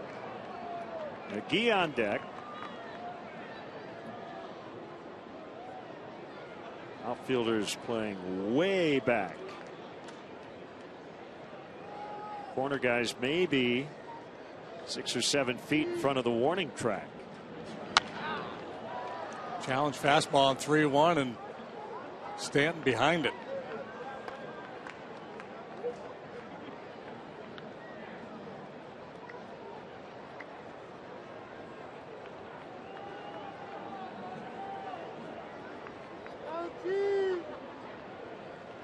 Villanueva with a 3-2, and he strikes him out. He goes 1-2-3 to take us to the bottom of the 12th.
once again try to finish off these pesky fish.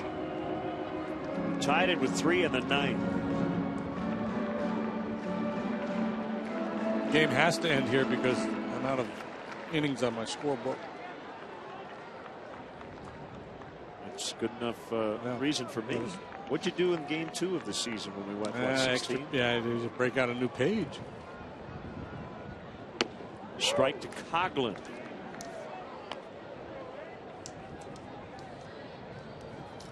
I hope we can get those All-American girl ladies back here to sing if we go 14. Oh, yeah. Oh, that's all you, man.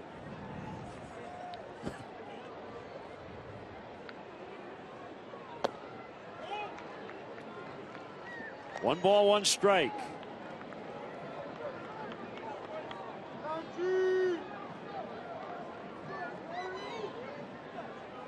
Jennings ready.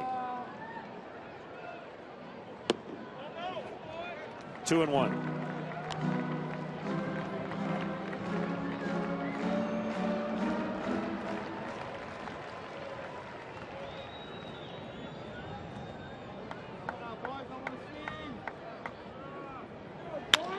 Base hit left field. Chris Coughlin leading off the 12th.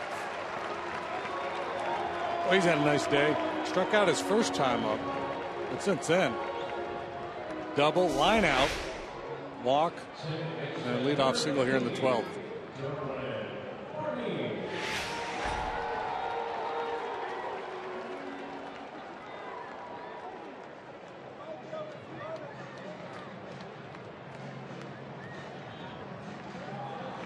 Chuck Hernandez.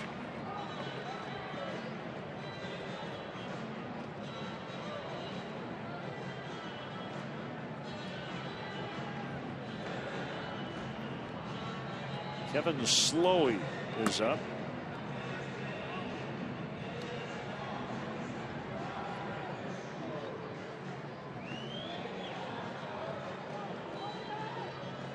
Well, here we go. Similar situation for the Cubs here now that the Marlins were faced with earlier. It's a bunt situation.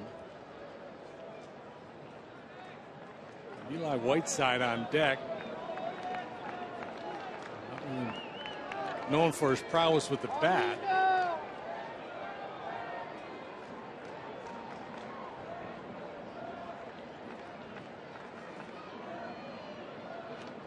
Barney swings and misses. It was a hit and run that worked out for the Cubs as Coughlin steals second base. Oh, I like the play. I like not giving up the out there with the sacrifice. Now you got 3 chances to drive in the winning run. First of the year for Coughlin, but again, lucky too, because you know, he with the lefty on the mound, it's tough to get a good jump, and you're going to be cautious anyway in this hit and run situation. So he's frozen there. So now Barney squares, and the 0-1. He went.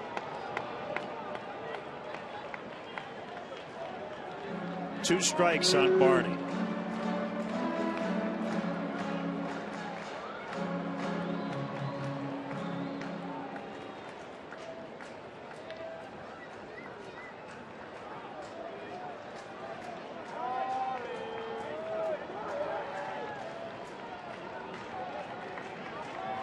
You know, hook one right over the third baseman's head here. And that one. One away.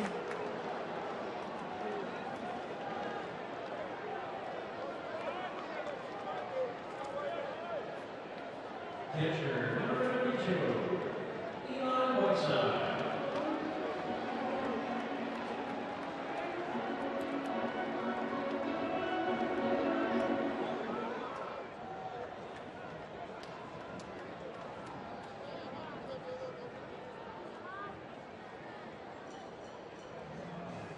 Will be it for the lefty.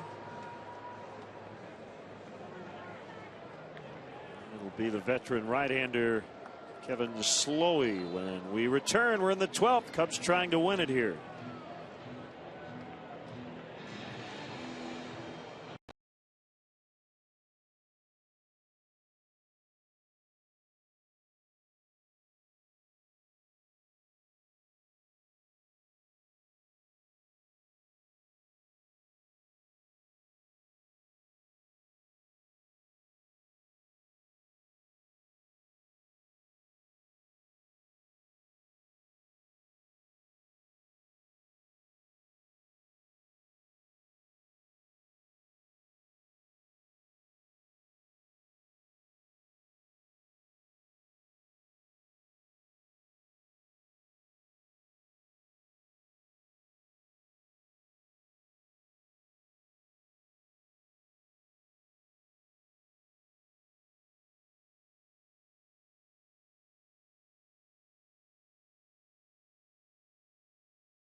Friday afternoon turning into the evening. This is Kevin Slowey. Veteran right-hander, 1-0 with a 4.55. 2 of those 14 game starts. Came up as a starting pitcher, worked primarily as a starting pitcher for the Twins. And out of the rotation for the Marlins the last couple of years. He's also been with the Indians in their farm system.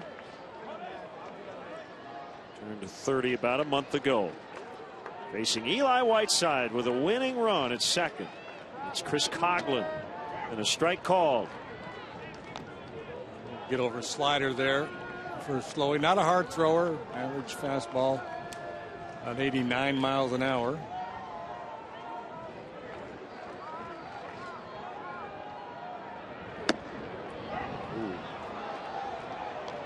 Whiteside wasn't so sure. 0-2. Just looked like Real Muto had to reach. Let's see. Yeah, it was close.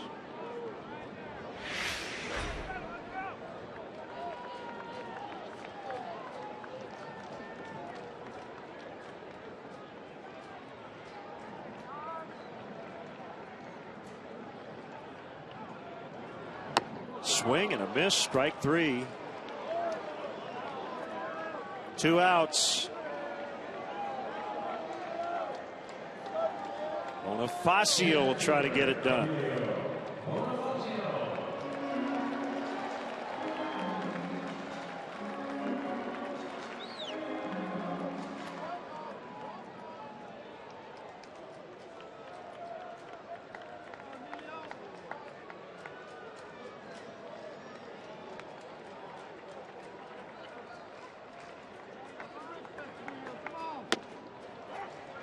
Nothing but strikes here early on from Slowey. Bonifacio has been the Cubs' best hitter with runners in scoring position.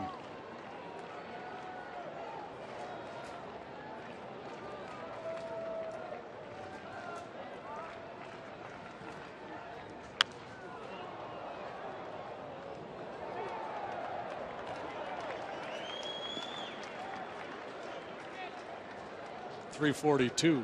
13 out of 38 coming into play today. That average needs to go up.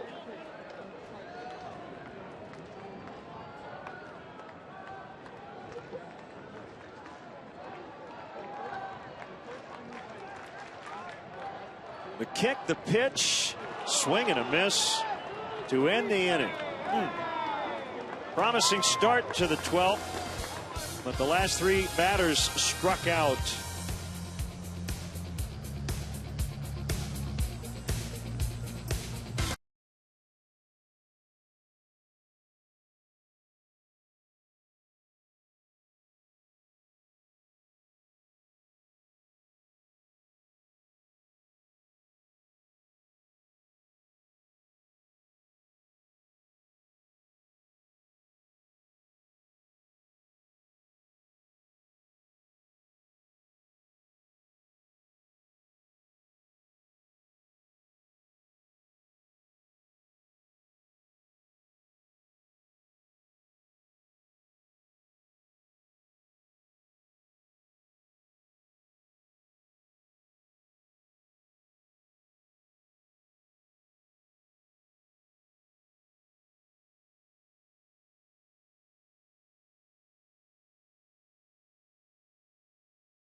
Inning. Doing some box score forensics. How about this number? Combined 32 strikeouts in this game. 1 non-intentional walk. 3 walks total, 2 intentional. Wow.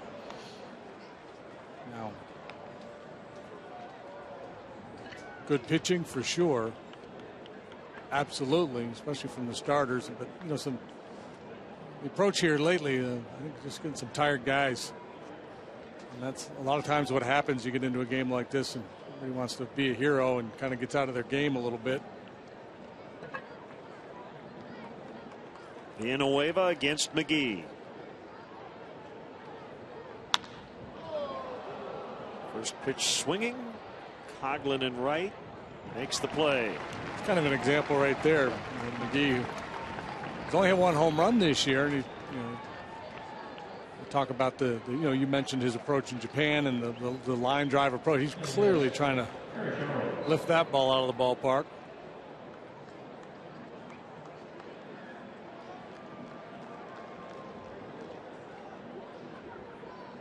Jones against the shift. Valbuena joining Barney on the other side of second.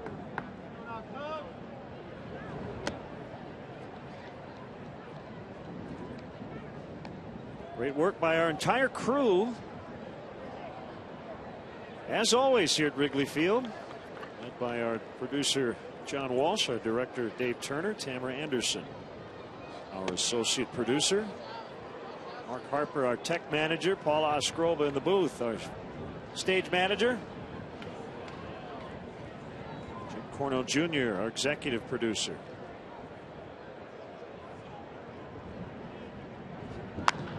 Popped him up on a 2-0. Behind second. It's a third baseman making the catch. He's making all kinds of plays over there on that side of the field. His range factor is going way up.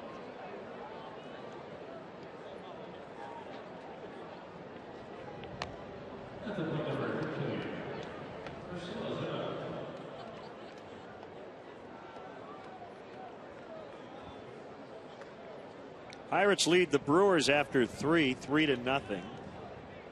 Andrew McCutchen has hit his 7th.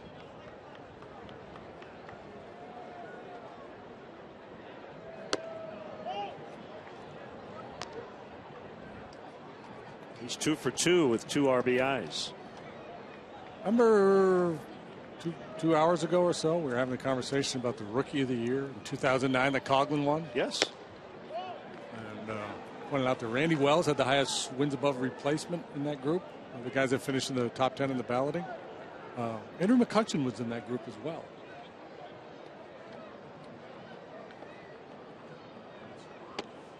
Three and 0.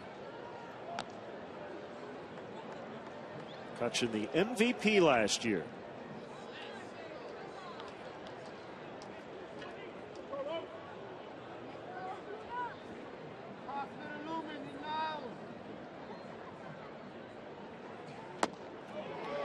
Ozuna gets a green light. 3-1.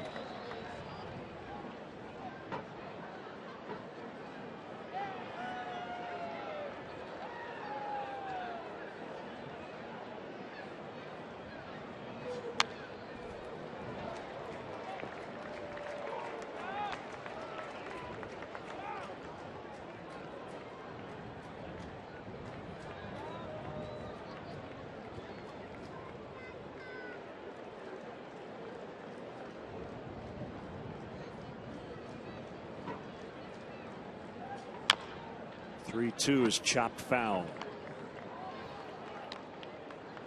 Andrew McCutchen finished 4th in the Rookie of the Year voting that year. With Coughlin, Jay Happ pitching for the Phillies, Tommy Hanson of the Braves 3rd, then McCutchen.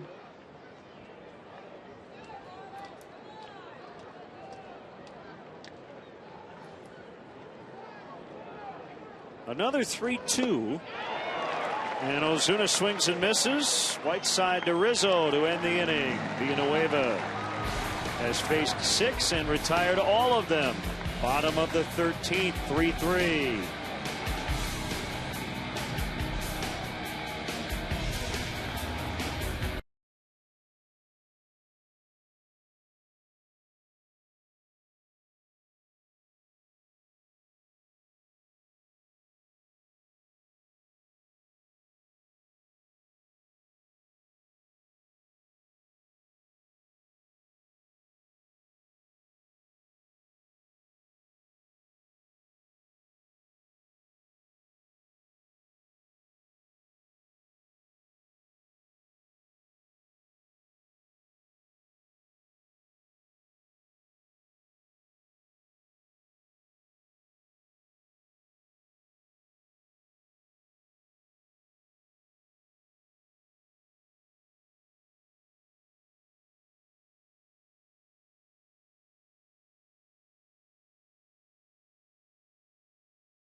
Rather have just won this in 9, but the Miami Marlins scored 3 times in that 9th inning, so we're now in the 13th.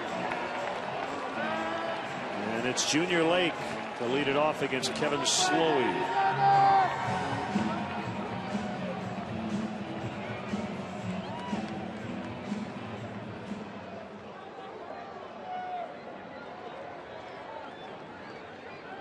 First pitch is a strike call.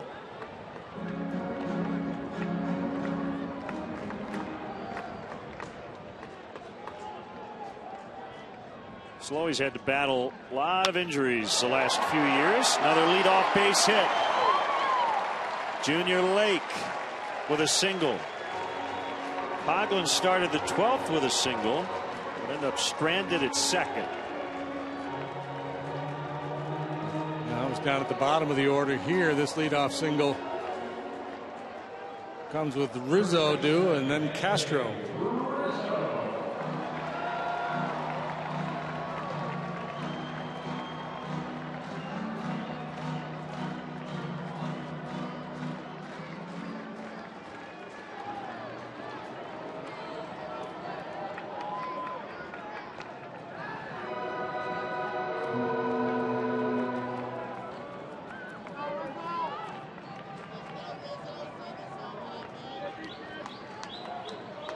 Not swinging away the other, not swinging around the other way on Rizzo like they had been earlier. Of course, Slowey, a different type of pitcher, much more likely to pull Slowey.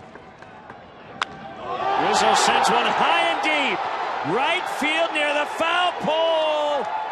Goal! Cubs win. Cubs win on a 2-run shot. Stay hot, big fella. Doesn't much matter where they defend you when you hit it out of the ballpark. Second walk-off on the homestand.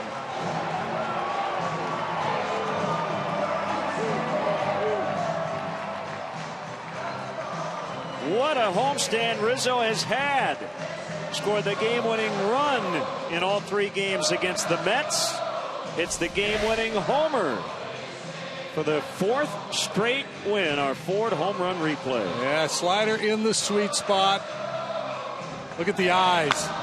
Down and through. Admired a little bit and go for a nice little afternoon stroll.